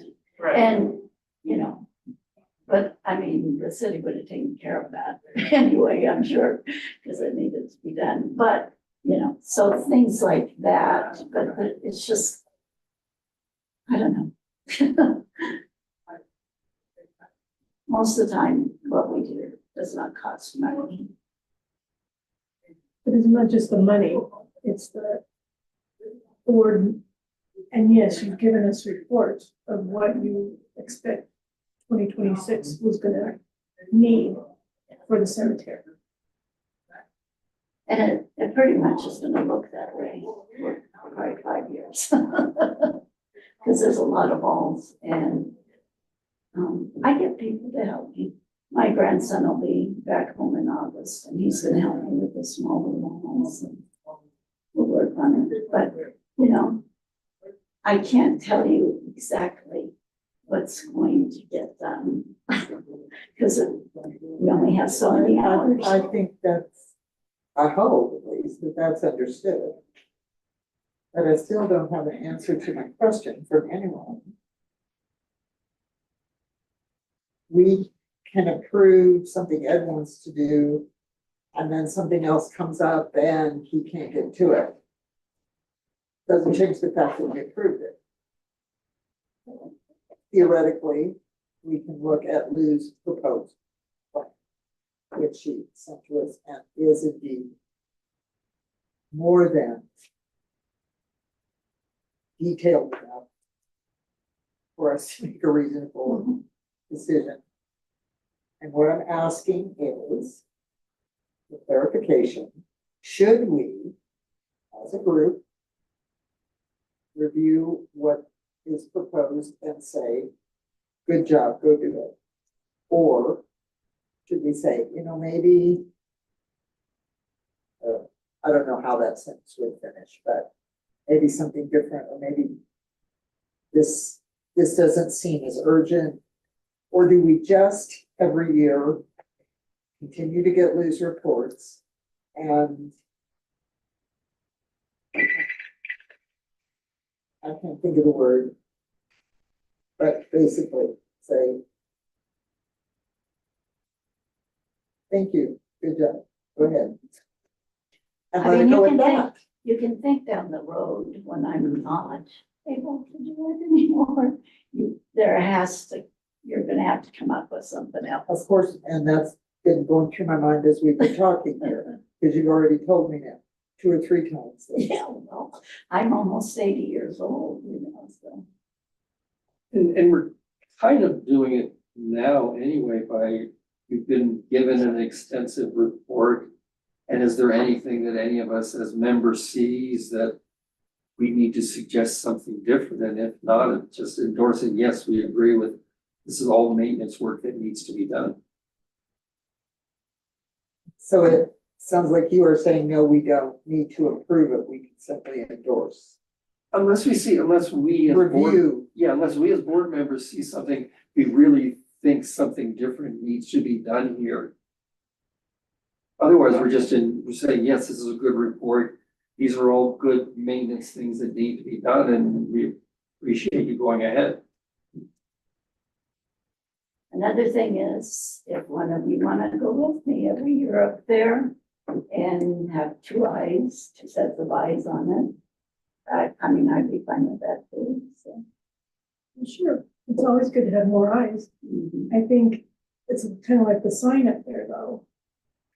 It did, I think our input to the sign and helped get that done in a way that. I mean, yes, it was replacing one that a truck had backed into. Sure. But it was, So in that strict sense, it was maintenance, but we were creating, It was gonna be different than what was there we were before. creating the sign as if there had never been one. Right. So I think that's a lot different than looking at a plan that says we're gonna fix 3 tombstones and we're gonna fix these walls and weed eat, et cetera, et cetera. So I will ask you now for the 3rd time. I think that the maintenance, as she has presented, if it becomes a bigger thing, something has to, you have to actually, you can no longer fix this crumbling headstone and something else needs to happen, we definitely need to approve it. And to It's give similar it- to what we told Ed. And to give an example, like if there were like to be developing a major drainage problem where the city was gonna have to get a contractor out there and do something to divert water that's flooding part of it, that's definitely a whole different category. Yeah, and that isn't something that I would even deal with, you know. She goes up there and gets wet feet, she's gonna call Ed. Or Well, Willie, one of the two. It's just to appreciate the Okay. fact that so much volunteer work is being done. So I'm sorry to keep beating this to death, but I keep Guess I'm asking not getting and it. I'm not getting answers. Do you think we should have input to her plan or simply acknowledge it? I think our input is important. I don't know that we want to walk up there and understand each section the way she does. Which part of this falls under historic sites and facilities? I mean, the cemetery is the site, right? Yes. Okay, and within that, okay, that's pretty broad, right? So maybe we need to define what is the historic part that we have to have input on versus normal maintenance. I mean, is that? I mean, like, the design of that sign was, That was a one-off, and hopefully. no more there's trucks been- go back. there's been, I guess, some other things, but basically, how have we defined that? What part of it should require, input from us? It's That's, really that's hard to- exactly the question I've been asking. Is that what you're asking? So there's two shelters up there, Okay, and we rebuilt one. My husband did. And I got money from the rec center with a grant to get it. Okay, so if we had been, that may be an example of something like maybe how you would want that rebuilt.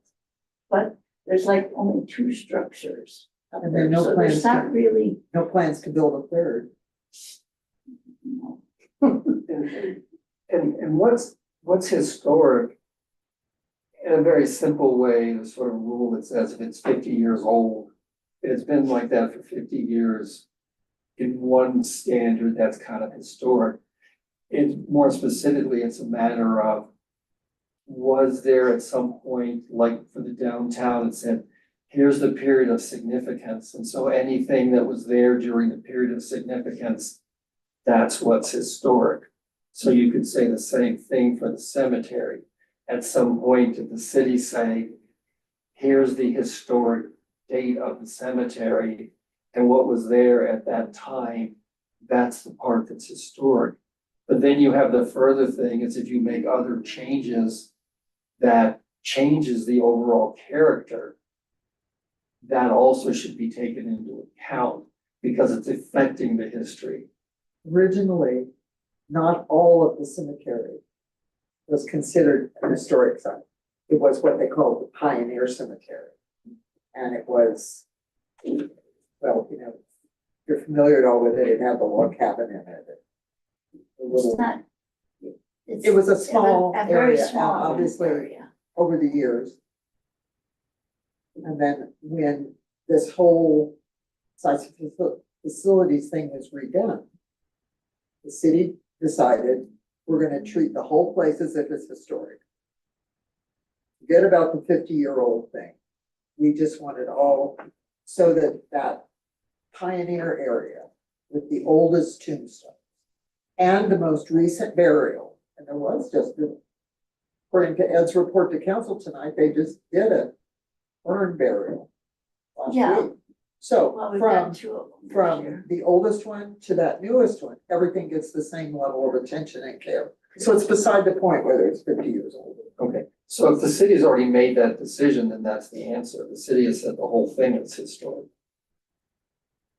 Yeah, but that's not the answer to the question I asked. So, yes, I'd say yes, we would like to be able to have some review. So is that in January when Lou gives us? no, her- because I can't do it in She can't. January. she I could. can, I but you give would- you a list in January of what I right. think we're gonna do, Yes. but you don't really know But you until don't, May. you don't know now either, because who No, knows what. I don't. So yes, you could give us something earlier. We expect there are going to be at least 3 tombstones, and depending on conditions, we might need to paint the gazebos. I mean, we could word it like that. Aren't the tombstones, or the These are heads, really- you're talking about the headstones? Yes, these Aren't are, they private? They are private, but there's no. but there's family. no people to do it. They've been deceased for 100 years. Right, So and the no, family's no longer around. but still, the question becomes, can we touch those? Yes, Of course. And it's a we do, cemetery. and we do. I scrubbed them all. She's all hands on. Ed says to me the other day, he says, wow, these tombstones look like they're brand new and they're 100 years old. I said, Ed, I scrubbed those tombstones. No, the only families pretty much that we could hold responsible for their sites, because it is their ground, are in the north and the south flats. But pretty much everywhere else, those families have been gone long. If you go to a big cemeteries, they maintain it all. Yeah. They mow the And grass, they do it all, they keep the headstones pretty. Yeah, nobody wants to go to. But they also don't have, correct, are not at the age that are that. So, yes, there you go, Phyllis. I say yes, you say yes.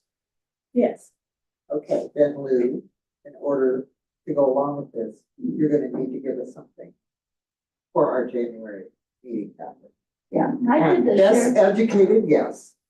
I did And the well, sheriff. as long as you're the one writing it, I have confidence it will be well educated and well thought out. But you're right, when someone else takes over, we may need to get a little more involved. Yeah. Of course, but we'll cross that bridge when we have If to. we're still, Okay? you guys may not be around, who knows? That's Maybe different people on the commission, you're right. Yeah, there'll be different ones. Well, and that's to my point earlier is that, is there any clear delineation of what we should be looking at as a group in the cemetery as historic site? Or, I mean, to down the road, I mean, we've got Lou here who knows everything about it, but, you know, and which is all well and good, great. But going forward, I mean, shouldn't that be defined? I mean, to just say everything is historic, I'm not clear on that, but, Well, and we I don't need to be wasn't clear on when it they right did now, I it. guess. but when they wrote the ordinance that turned us from a commission into a formal board, Yes, they listed the properties Mhm. that we oversee and took it upon themselves without much input to say the whole cemetery. So whether we like it or not, it's been done. And it's real unlikely, given everything on the city's plate at any given time, that they are gonna pay an attorney to rewrite that ordinance for that one little Okay. thing. So that's not, okay, Well, and It is- really, it is a city property. the whole thing The whole belongs to the thing city, belongs but, to the city. but truly, it's not all anywhere near 50 years old. well, for example, you're saying you washed the headstone? Okay, is that okay or not? I mean, an acceptable, I don't know the product you use, or, I mean, It's water. I'm oh, you not, mean if it was somebody besides her that didn't know what they were doing, is that what you mean? well, kind of, yeah, I mean, should it be something we say, this is how we do it? The approved way of. I'm Good not luck trying on to that be one. difficult here, I'm just trying to use some kind of example of So what it has is, to be approved or is- not. Well, someday if the city wanted to spend the money to do it, they could develop a plan for the cemetery. And have a consultant look at this and make specific recommendations. Right now, we have a good situation where there are volunteers who are making things better slowly over time, and that's a great situation for the city. For anything. Right. Have volunteers do their work for them.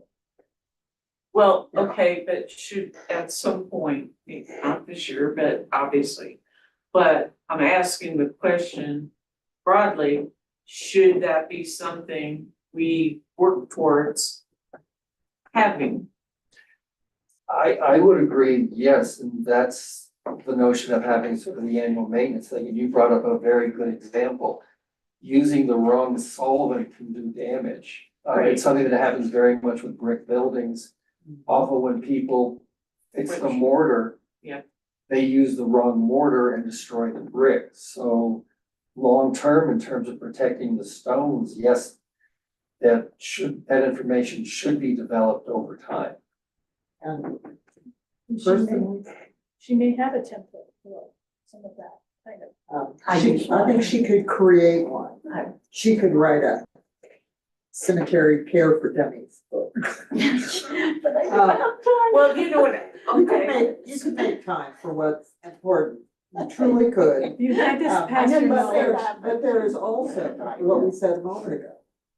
She's already looking and keeps hinting that she's not, now I know Lou, she's not gonna be able to just walk away if she doesn't have someone to replace her. She'll be up there when she's 90 with her Well, and walker. my idea is Doing to it. actually train someone, Uh, and. but it's gotta be So something I'm, documented.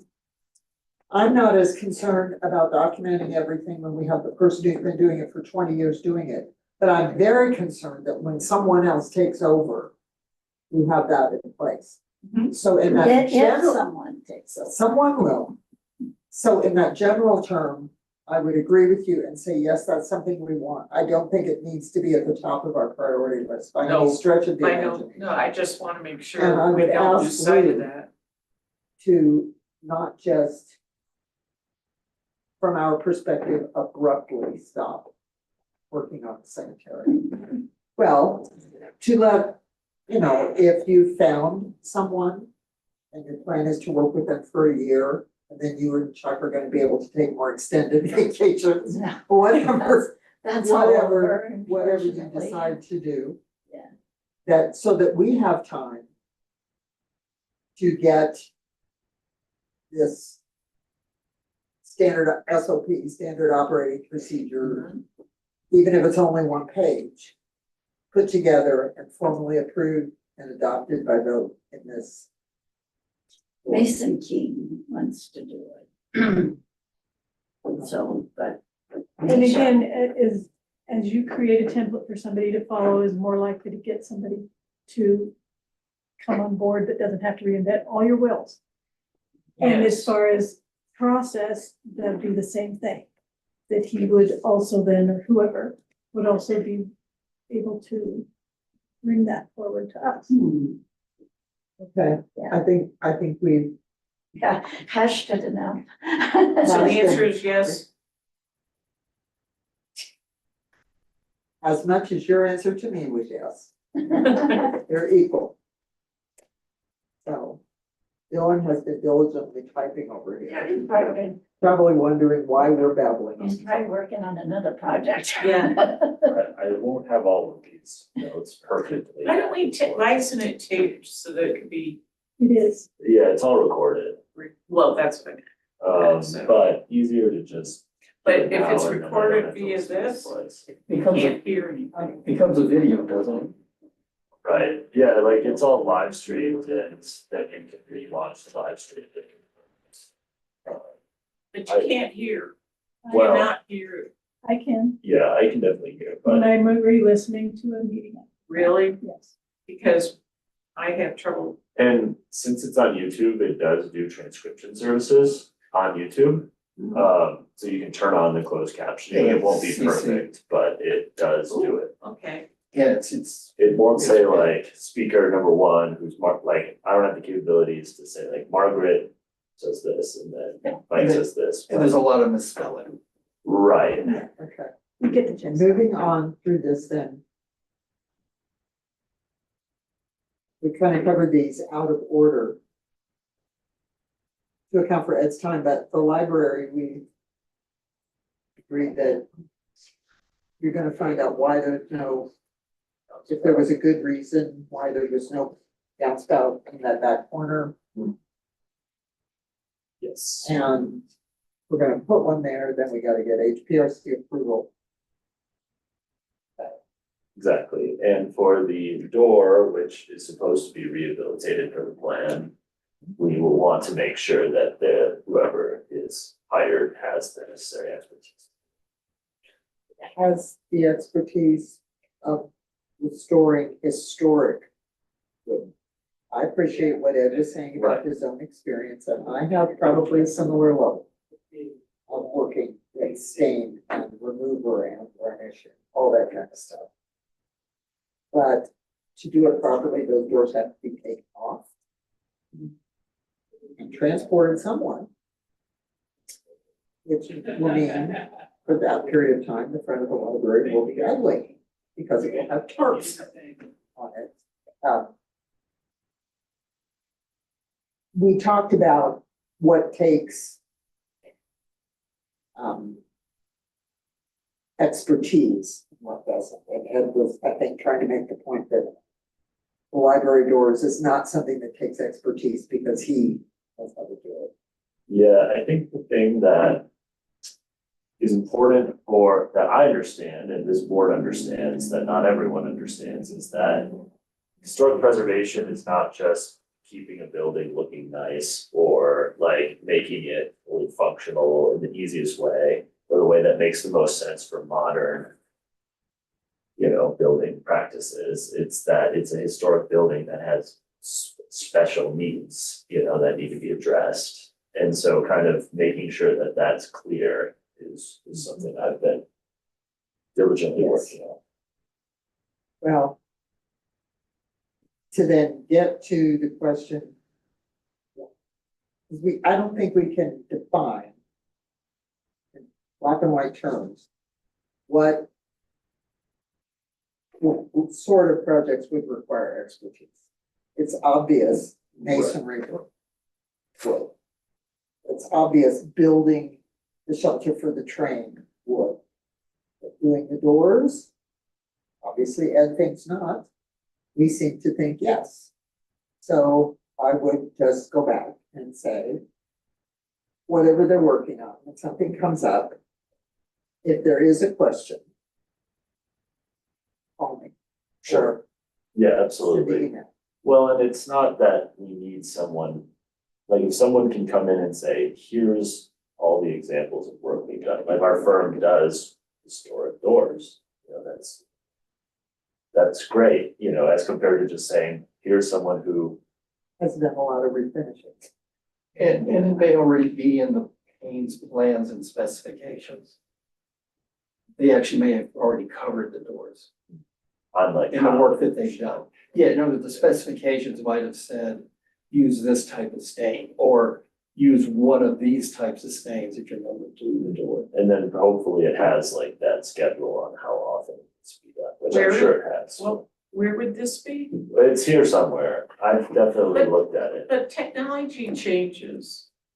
I mean, products that are available, and so it may not be Which is- pertinent anymore or accurate or what's the right word?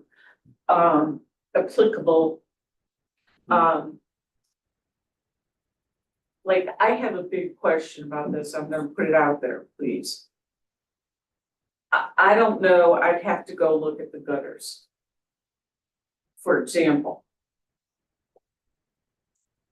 Do they look significantly, is it critical, is it important that they be like the original type gutters that were put there? I mean, or, because all of this creates a great deal more cost than just putting up new gutters and downspouts. I mean, I have a lot of experience with that in Florida. And the thing of it is that instead of having all this expensive caulking and, or the sealant and that, and which is, who knows how long that lasts either. mean, like to have a seamless gutters, you know, being able to use the new and improved products. So how important is it? Does it make that big a difference? Well, from the National Park Service, it does. Because it's a national historic district and it's a contributing building, so federal government and state government Yes. have specific rules on what can or cannot. And Yeah. further, And state historic funds pay for that. The state historic fund almost 100% funded the exterior restoration of that building. And they have the right to approve or disapprove. 10 years, 15 years, I'm not sure how long. It hasn't been, we're not out of that time frame yet. They are the reason, for example, when we were talking about designing the landscape, we wanted a half wall around behind the cannon. And state historic fund said no, because that will block the view of the building. Okay. Which I think they were full of it on that, but nevertheless, they have the say. So yes, it does matter. And it's also, if you have an historic structure and you start changing things because it's better or it's the new technology or what, theoretically, eventually you no longer have an historic building. Yeah, but So, I think we have to look at, I mean, and grant you what you're saying, but something like that. It's just functional, I mean, is there specifics in, or going, okay. We go to them and say, can we just use newer style gutters, because this is an issue. I mean, we're talking about. Okay, well, can we do that? well, if there were not a grant involved from the state historic fund, it would be an HPRC question, which is, are you changing the gutters so much that it changes the appearance from the street of what the gutters look like? Then that would be something HPRC would be looking at. I'm only one member, but I would say, yes, that is a matter that would have to be looked at. You should not be changing the historic appearance of the gutters. If they are not salvageable, they should be replaced by something that looks like what was there historically. exactly like. Which not is sort of what- like, yeah. Which is what was done 3 years ago. No, Oh, no, you said Like 7 7 or 8 7, years 8, ago. whatever. Okay. Okay. So my question is that, I think we should ask the question. If there's any wiggle room or what we can do with replacing gutters and downspouts. Now, I'm not even sure. You're losing me, so let me ask a question and maybe that can help clarify it for both of us. You're suggesting that we should look at replacing, if we can, look at simply putting up new gutters? And gutters are gutters are gutters. The only change in recent years is the concept of seamless ones, which those are. So, Not according to Ed. He said, that's why there's you gotta put the sealing in there. If it was Well, seamless, we wouldn't need it. well, And one of the rules of thumb, and this is, I used to do a fair amount of consultation with the National Park Service. Is it comes down to, if you're on the sidewalk, can you see whether or not there's a seam? And you probably can't. If you're talking about a 2-story tall building and you're talking about a Yeah. tiny line, probably not visible to you. And the Park Service would say, probably that's okay. What is gonna wind up being a bigger issue, though, I think, down the road will be the downspouts. Because downspouts are done very differently today. In other words, if it were a new building, you would do something very different for downspouts than what they did 100 years ago. And that's because on the north side of the building, you're worried about the downspout filling with water and freezing and then destroying itself.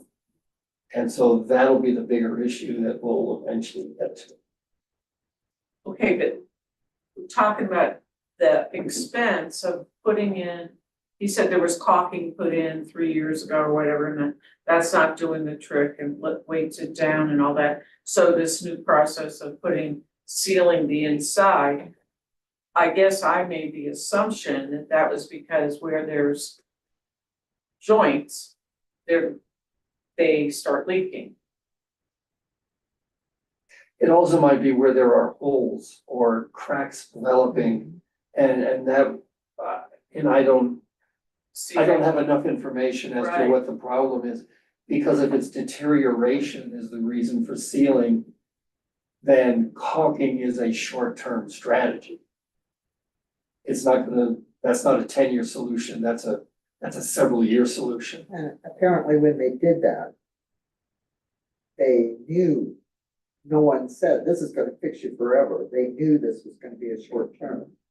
And the area that's the concern now, I guess, on the north side of the building where there's no downspout is different than the area where they had to do all the emergency caulking, which is on the Yeah. west facade of the building. So this is an unrelated issue because the only reason that whole caulking, heavy-handedness occurred was because there was vandalism where people crawled on the Right, roof and then right. they stood on it and it vented and then it caused leaking into the building. So this other issue could just be a matter of no one has touched the gutters otherwise in 7 or 8 years and now is in need of Well, maintenance work. that begs the question, why, but anyhow, Well, I I mean, won't Well, I won't continue with this, but I'm saying it begs the question, why? I thought, I guess I made an assumption about that, since he said they are not seamless, that's the issue. And it Yeah. sounds like an awful lot of money, anyway. Well, he's got it in the work order, to a degree. It's about the slope and so rust and things, and probably who knows if it's been cleaned out with leaves and all that causes Yeah. buildup and rust. Yeah, which would say the material used for the Well- gutters was, I mean, they should last longer than that, I would think. If you're caulking an area that's rusted, that's a short-term solution. Right, but why are they rusted? I mean, materials should last longer than that nowadays. That's all. Okay, I don't wanna So take, you never finished. Twice said, my question is, and then went off on something else. So is there a question or? well, okay, the question is about how can, right. First off, you said, because there's a grant involved, we need to go through the other Yeah. committee. Okay, so if we want to, not just necessarily the gutters, but something similar to that, that where we could get newer and improved whatever, that isn't gonna significantly change the appearance, thank you. Then who would be responsible for contacting the state or national at the level and saying, can we use this? Okay, it would be state and I don't know that. Be Dylan. Okay, Well, not necessarily. That would be internal decision. He has supervisors and that person has a supervisor. sure, but it'd be someone from city staff. It would be- city staff, okay. So, I mean, we should know when we can ask for, hey, we know that this is out there, product or that would be da-da-da, won't change the appearance, I don't, I mean, we should know that that avenue is available to us because some of these repairs and that we're talking about and replacement, I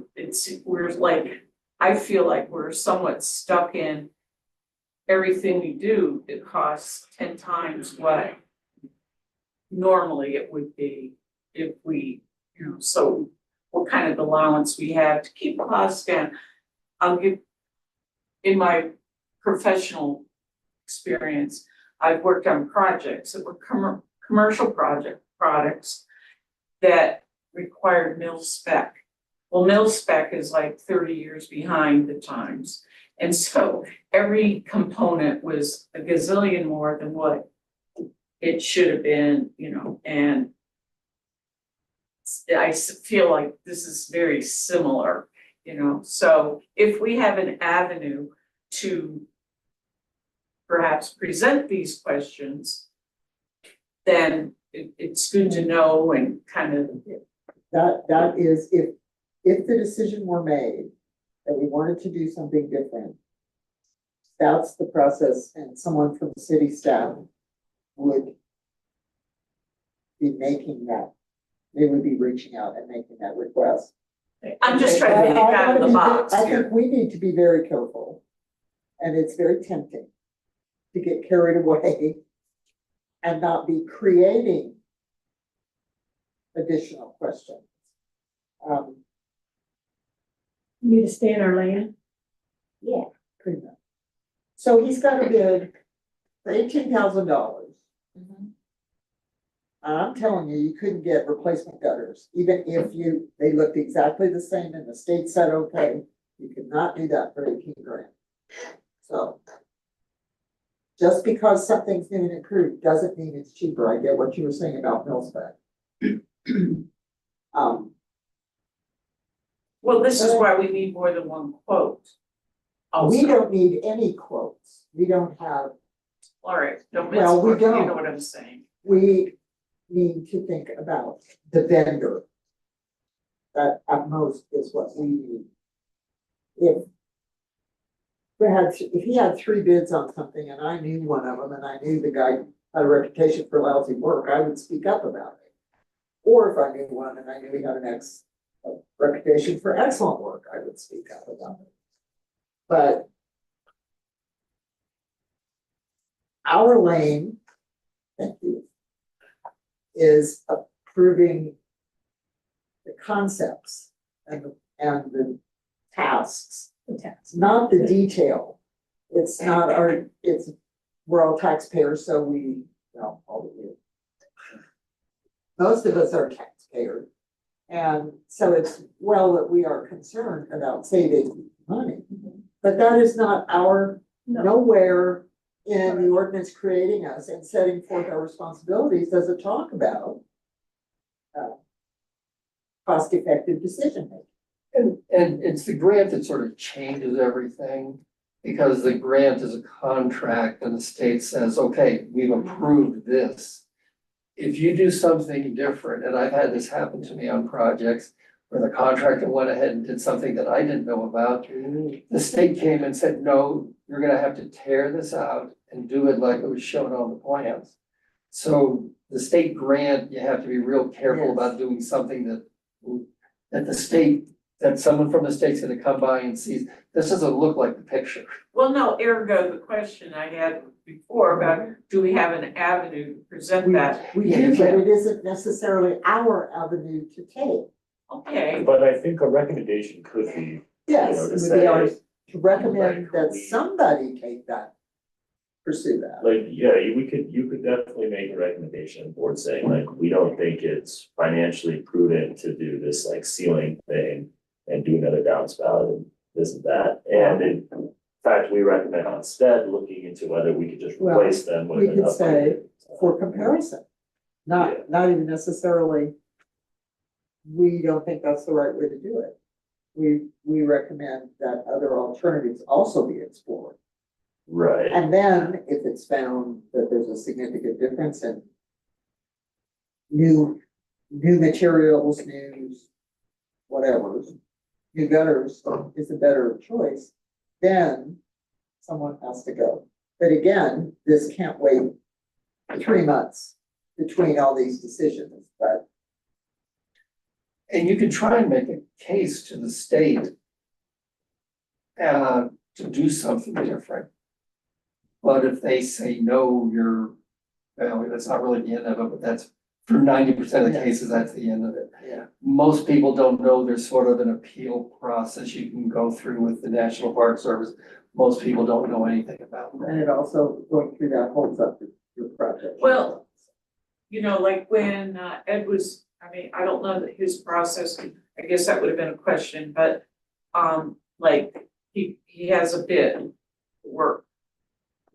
And is that based on telling potential contractor this, and this, or just the contractor looks at it and, I mean, who's providing the?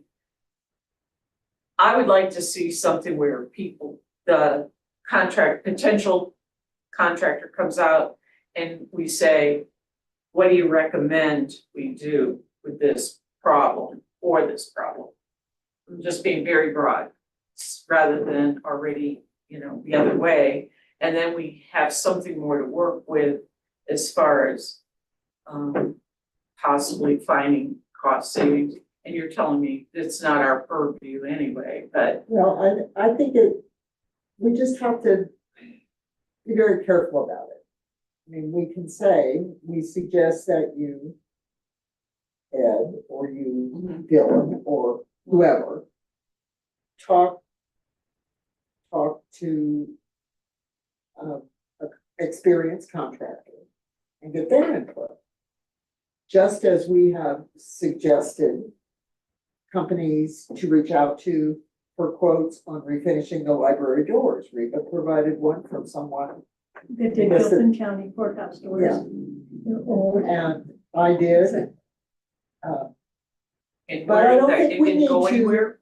I don't think we need to micromanage No. the city's. Once I Yeah. hand that off, then we're out of Yes. it. The city has rules about seeking bids and how many bids you have to have, and if you don't have that many, you have to justify why and blah, blah, blah. And it's certainly different for big $100,000 projects than for $10,000 projects. But it's not our job to, if you don't like that, come to a council meeting and talk to council about changing their policies.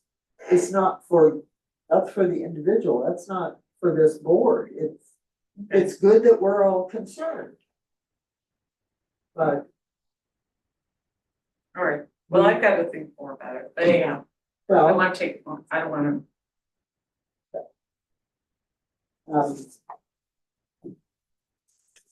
the last thing, Dylan's report is, well, the last thing. The coach, the train. Yes.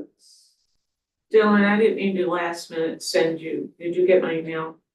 Yes. I didn't have everybody's to send out, and I did it right before the meeting. Something about, another example that would be a lot simplified, of, cover for the train. And it was, something I saw posted. It's Robert Todd Lincoln's Pullman up in Vermont. And it's a very simple, similar to what I already had sent. And then, I mean, this idea where we're going with the design on all this is, to me, ludicrous. And I thought this is an example, and I mean, obviously it could be the viewing platform and other things can be added. But I keep getting concerned about how this engineering company, the millions plus now, it'll be 2 million by the time we get through things. What did you think? I think this will probably cost, Pardon? I think this is gonna cost just as much. I'll send it out, I just sent it out to everyone. I still think that this is probably $500,000. Well, I don't know how to, you still think that Well, I think what can be done is simpler than the architect's drawings. I think it's a nice design that they've done, and it's the type of thing you see in a historic park, but that's actually not what we're doing here. There wasn't a historic building here. This is a protective shelter. just to protect, People are here to look at the train, they're not here to look at the building. right? And therefore, and in addition to that, railroad buildings, particularly here in the mountains, the mining boom period, were very plain, often sheet metal buildings. So in other words, having a simple metal building as one member of the HPRC Oh, that's, doesn't seem inappropriate to me. Because that was this area here actually was covered with industrial type buildings. Most everything close to the river were industrial type buildings. So having something simple, there are some things that are simple and would look better than others. I see nothing wrong with going with something simpler that you would normally think of as being an industrial type building. And like a very popular style now is something which is called something that looks like what's called board and batten style. That's become very popular in the last 10 years because one of these home makeover shows popularized it. board and what? Well, vertical board and batten, basically you should have like a 10-inch white plank and another one, and then you put a narrow strip over it. And that's referred to as, at the seam where the two boards come together, there's like a 1-inch strip that goes over that. That's called board and batten. That's become very popular. And there's a metal version of that that looks better than what most industrial buildings look like. So I'm not saying that that is the thing to choose, but I'm saying there are cheaper metal buildings that also could look nice. Well, and Okay, but we did also, Andy is getting a quote from Scott Wallace, who did the work for the water wheel, to just design a simple wooden structure. He just hasn't gotten us that estimate yet. I think wooden is a bad way to go because of the deterioration. And metal's probably gonna be cheaper Yeah, because there are so many metal building companies. That I would be mean, like, I'd the love wood. architect, oh, I'm sorry. I'd love wood, but the fact is, long-term, the metal building is probably cheaper and more durable. okay, what we were supposed to be talking about was the coach, not the shelter. So. He doesn't Well, have it kind anything of that- ties into He doesn't have the anything, fact but we'd we're be able to talking bring about the coach his, here. his report, which has nothing in it about the shelter. What, the thing I wanted to mention on the coach, and we did talk a little bit about this before, is at some point in this is city council saying there needs to be like a where do we want to be in 3 years or in 5 years? Because we're sort of going year by year, not having money, and so it's just another year and another, we haven't done something. So the idea of saying, if we want the coach to come back to town, what's that going to take to do and how long do we need to plan for that? In other words, is this like where the money has to be budgeted over a 3 to 5 year period? Or the first year we have a roof and the second year we put walls on it? Whatever that is, I think we need some kind of long-term, say, where do we want to be in 5 years other than where we are today? Well, I don't think council has had that conversation. So back to what Dylan's pointing out here is the conversation that they did have recently. The council had a recent conversation about the coach. Right, Council did or staff did? it was brought up at a council meeting, At a work session. but they've not. And then they basically directed Andy to go back to the Georgetown Loop and say, hey, what does it look like to potentially run it a few times and, you know, maybe do some fundraising that can help pay for a shelter. And so Andy talked with Mark, who runs the Georgetown Loop, and they're definitely open to running it for a few additional special events like we sort of already did last year. But did note that he doesn't think we should do it often because of wear and tear. But it, you know, just every now and again, if we could get some money off of it or do another community event, it might be worth it. So what I was soliciting for this was, does that seem like something that this board would be advised for or against? We could then take back to council. Well, I can tell you, one of the many fundraising things that we did to raise money for the map on the library restoration. The what? So library, the internal part, the interior restoration. We had a dinner train. And it was full, packed, Whether that would work when it's the city government behind it as opposed to the library district, I have no idea. But we rode and ate on the train. And we did it in the fall because I remembered that they had the heaters going. Which put the train off balance because everybody scrambled to that corner to get around the heat. But it was very profitable. Don't know that people would feel the same about the government. I don't think it's a good idea. Because you run, it's gonna be negligible, whatever kind of, in my opinion, fundraising we would get versus the risk of damage and spillage on the seats. I mean, I just don't think that we would accomplish It wouldn't enough. just be the coach though, for the dinner train, they'd probably do the whole dinner train if we were doing an Yes. event. Be the whole train, not just our coach. And they did the other one, they had the cars that have the tables in them that are meant. And then our coach was behind that. Still, people would be sitting in them, right? Yes, but not eating. Well, So And even danger, still, but not as bad. Wear and tear is Okay, still a yeah, I just- consideration, yeah. somebody's got something sharp in their pocket. I mean, I don't know. It's just like me redecorating my house. And yeah, it's empty 9 months out of the year. But I don't want other people in there. I don't know. I just don't see where that we really would accomplish I'm not- much. The goal that the library district had was a much smaller figure. Right. So if we, and I don't remember, we made 5,000, 6,000 that night. But that went a long way toward what we needed. Right. And it was one of only, That's my, one of several fundraising things that we did. That same 5 or 6 probably would be worth the headache. the risk. And It's the risk. what I said before, I mean, right now, people are really up in arms about how governments work. And not necessarily this government, but government with a capital G.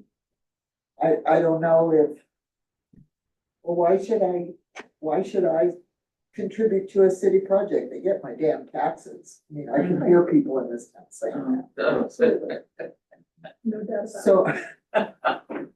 So you're looking for feedback on whether we think that should happen? Is that Yeah, correct? and so far I have 2 votes towards no. Well. It's like, So this time you have to answer. Unless there's a fundraising specific reason, I'd say no. You, I don't know, I don't know how much we would make. Yeah. You know, so not having that figure out there, I don't know a projection, and if it's a grant match and exactly, so. I don't have an objection to doing it, it's just, it needs to be enough money to make it worthwhile. And it could never guarantee that in advance. I know,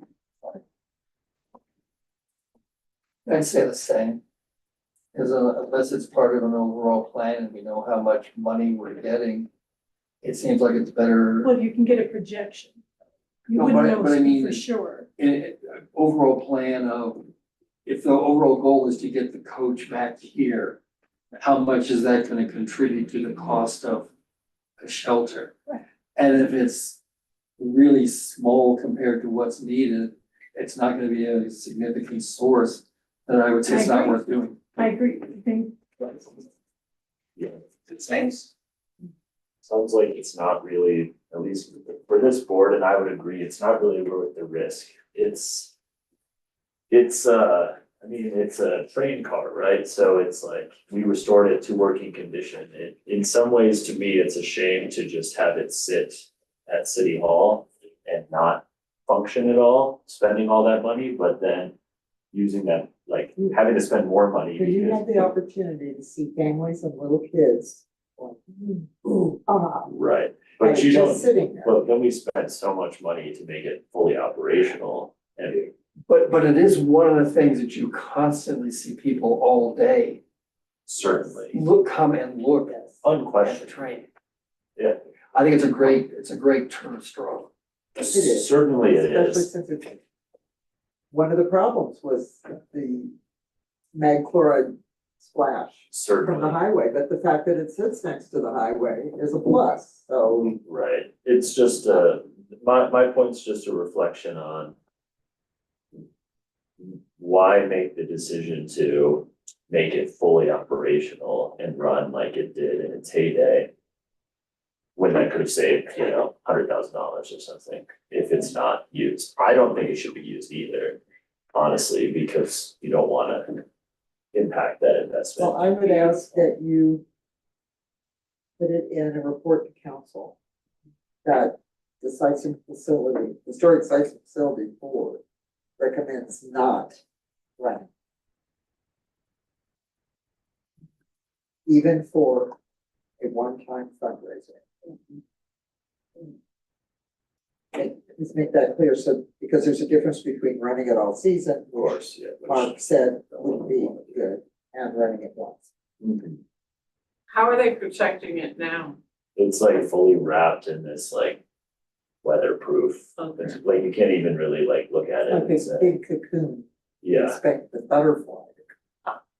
Well, we know inside it is a beautiful Yeah. butterfly, that's true, but it's, yeah, so basically just like weather wrapped. Yeah. In such a way Yes. that the only thing exposed to elements is like the wheels. I think we need to recommend looking at breaking it down into manageable scopes that at least where we can say, okay, now we're making a little bit of progress, even to the point of at least saying maybe the site work get done. Get the track moved, some things like that that might be doable. And then bring it here and even if we have to keep it covered like that, at least it'd be back home. I don't know. And Well- there's even one step further of doing that, and that is building a shelter in two phases. And one Right. phase is just for the coach. Right. Because the engine has not been restored, it's a matter of sort of maintaining it so it doesn't look awful. Oh, yeah. But in other words, we're talking about building half the size of structure as what has been looked at. And we could add on to that structure later. Right, because this asbestos removal and that it's like too big of a scope, I think, in order to at least feel like we've made some progress. And So I so, think we have made some progress because the coach has been restored. And I right, think but, that's a tremendous step. well, It doesn't mean there that isn't goes still, without saying. there I'm not- doesn't mean that there isn't still a great deal to do. Well, and the one thing we are which I think I briefly touched on this in April, was the idea of not actually having to relocate it because we have a Excel undergrounding fund. And that eventually we have to underground all these lines anyway. If we start by undergrounding this line, you can build a shelter that protects from the chlorides in place. And then you don't have to move the line at all. And that saves money in site work. That would save a lot of money. And so then you just need the shelter and you need the shelter in such a way that it protects from the road hazards. I asked a question at the last meeting, and by reading the minutes, see that there was no answer. The representatives of the Loop Railroad were at one of our meetings a while back and clearly said that the asbestos work and all the work, not that they would do the It has asbestos, to be done here. but all the work could be done on site, which would save the tremendous cost of transport to and from Silver Cliff. When their cost appraisal came in, suddenly, oh no, it's got to go up to Plume to be worked on. And I asked if anyone knew why the change. Well, I mean, we did not get that grant. We were not awarded, Yes, so that will have to be part of a subsequent grant application. We'll say, why is this included? I read I'm somewhere just not that, getting answers. well, I mean, I don't, okay, so Must the be answer rude. is I don't talk to them, and so I don't have an answer. And I would guess Andy did not ask them. But Phyllis, that's I mean, based what on I assumption. read, and this, I don't know whether this is subsequently or before, I understood, what I read was that the remediation could be done here, or the asbestos would be done here. Well, that wasn't in their grant application, though. Yes, you're Oh, right, but the guys that were here so now all of Mark it goes, and someone else, the work the locomotive needs, that they would be doing, because they're not asbestos people, could be done on site. And that may still be true. Because we cannot answer your questions, and this is one where Okay. you won't be able to get an answer. Thank you. Is Thank you for at least saying that. Is asbestos causing some kind of health problem right now? Not Or- currently, it was all Is like it- capped, Because the reality is that the engine's never gonna actually operate. right? So in other words, the engine doesn't have to be fully restored, just the exterior needs to be taken care of, and that's a lot cheaper than fully restoring the engine so that it could run. Right, But somewhere in the middle is restoring the exterior for appearance and addressing the asbestos, which is around the boiler. And I think the city's insurer might have something to say Mhm. about that too. But I don't think there's been a serious discussion of making it run again. so do we have a question for the city? What is the question now? I mean, we want clarification on that? Well, I just, we didn't get the grant, so it's been bumped to the future. So it's not so urgent. I was just curious about why these boys changed their mind, and maybe it was as simple as if they do the work up there, they don't have to pay their guys to drive down here to work. I mean, it could be that.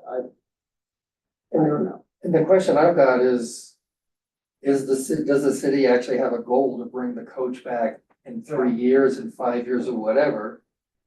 And is it prepared to money-wise make that happen, whether it takes 5 years or longer to do, or no, we're just gonna continue as is. If you bring the coach back, it'll be exposed to the weather again.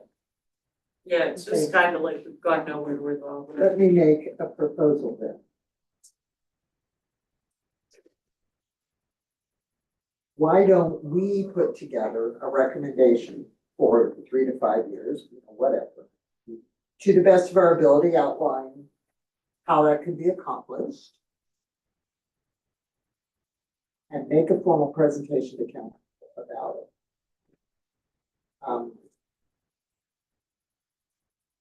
It's not gonna happen short of that, I don't think. It is not a priority for them. And they do have just a few other things going on. So we're gonna go back and ask for this change, minor adjustment to the preservation plan. The outcome of a document like this would go into this, and, this preservation plan only goes to 28. So unless it's a 2-year plan, it's gonna extend over into the next revision of that. So rather than have to wait 3 months for that, because I think this needs to get to council as soon as possible, we're asking them to plan and to the best of they can't make multi-year commitments under Tabor, but say that, yes, this is what we want to do. So that if they don't do it, we can go back and say, but you said you wanted to do it. I would propose that I put together a draft of something like this and send it out to all of you for comment. Send it back so that we can do it in between meetings. Copying Dylan, so he stays in the loop on what we're doing, but we need to be the ones doing it. Does that sound reasonable, acceptable? Does anyone object? I think that's a good approach.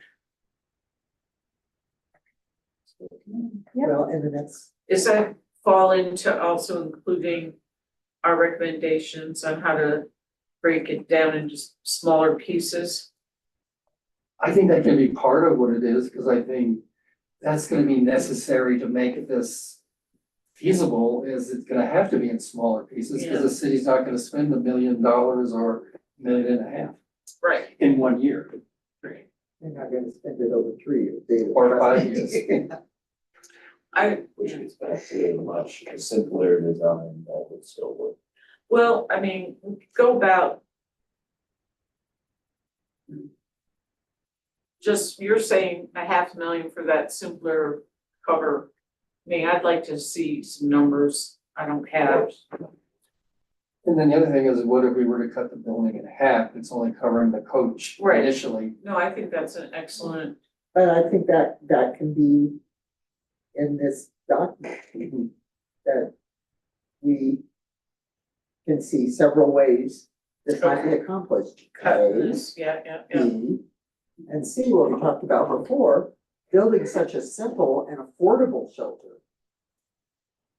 And then adding. Yeah. The walking path the next year.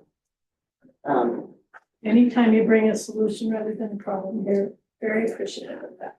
Do what? Appreciative. Oh, yeah, come with, exactly.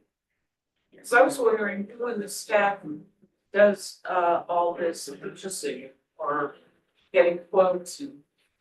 Depends on what it is, different. Different department. Yes. It's not me ever, right? Well, I know it is, I mean, who's, Well, it depends, like you said, it depends on who it is. Like for this, it would be probably Andy or maybe Guy. Probably Guy. To get quotes for like train shelter.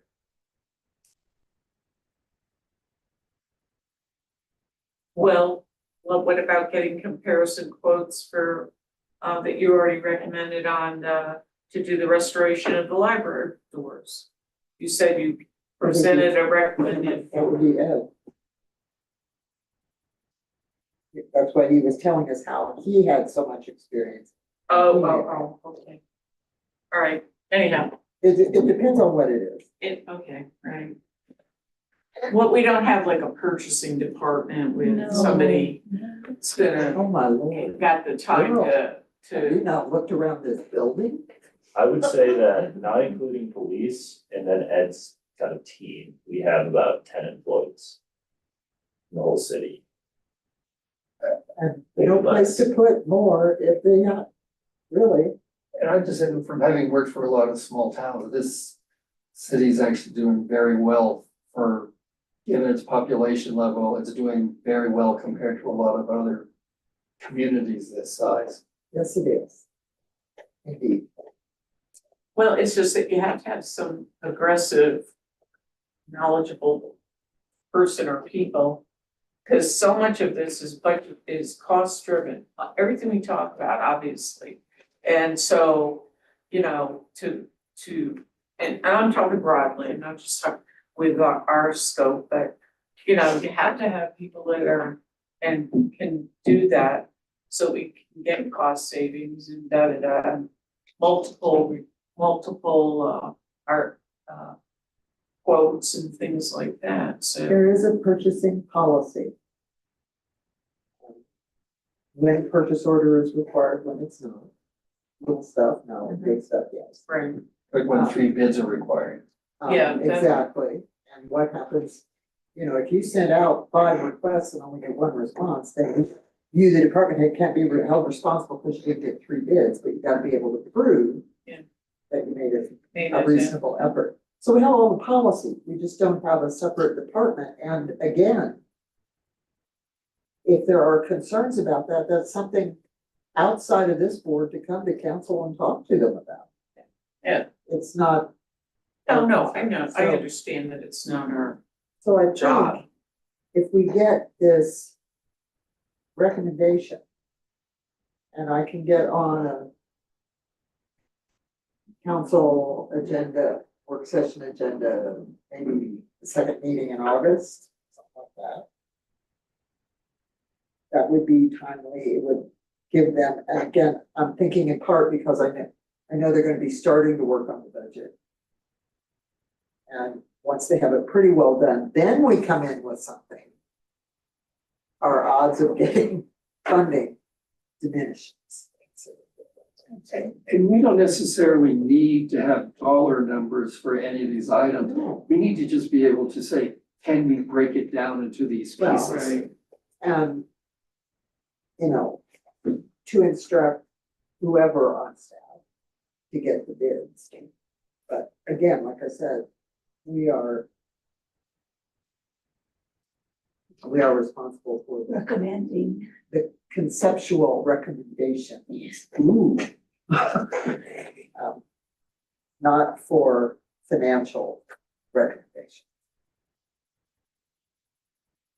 It might be a situation where we would say, Oh, I'm sorry. no, go ahead. How important, or how do we feel as far as the importance of moving it so that it's closer to Minor Street to be seen?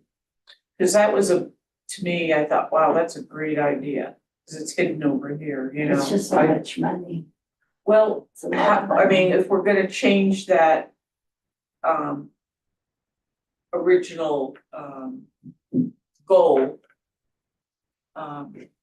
we have to say, how much does that mean?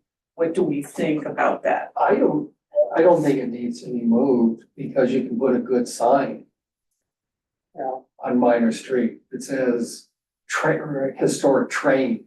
yes, but having the engine out there says it a lot, Heather. It does, but when you look at the cost of moving it. But I think, and I'll see how it works out.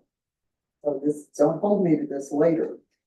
I think we can say, there's the option to do the whole thing with moving the remembrance wall and moving the tracks and flipping the engine and all of that.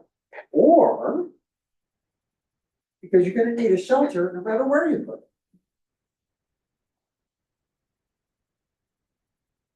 It seems that perhaps a more cost effective or less costly alternative might be as good an idea as that was. To ignore that idea and do it here and do it well. And once there are poles in place for mounting, we will get the historic signs together, as we have already done for everything else. And I just don't think it's our, as a commission, as a board, that is the right word. I don't think it's our place to tell them how to manage, them being council, how to manage their money. As tax-paying citizens, absolutely.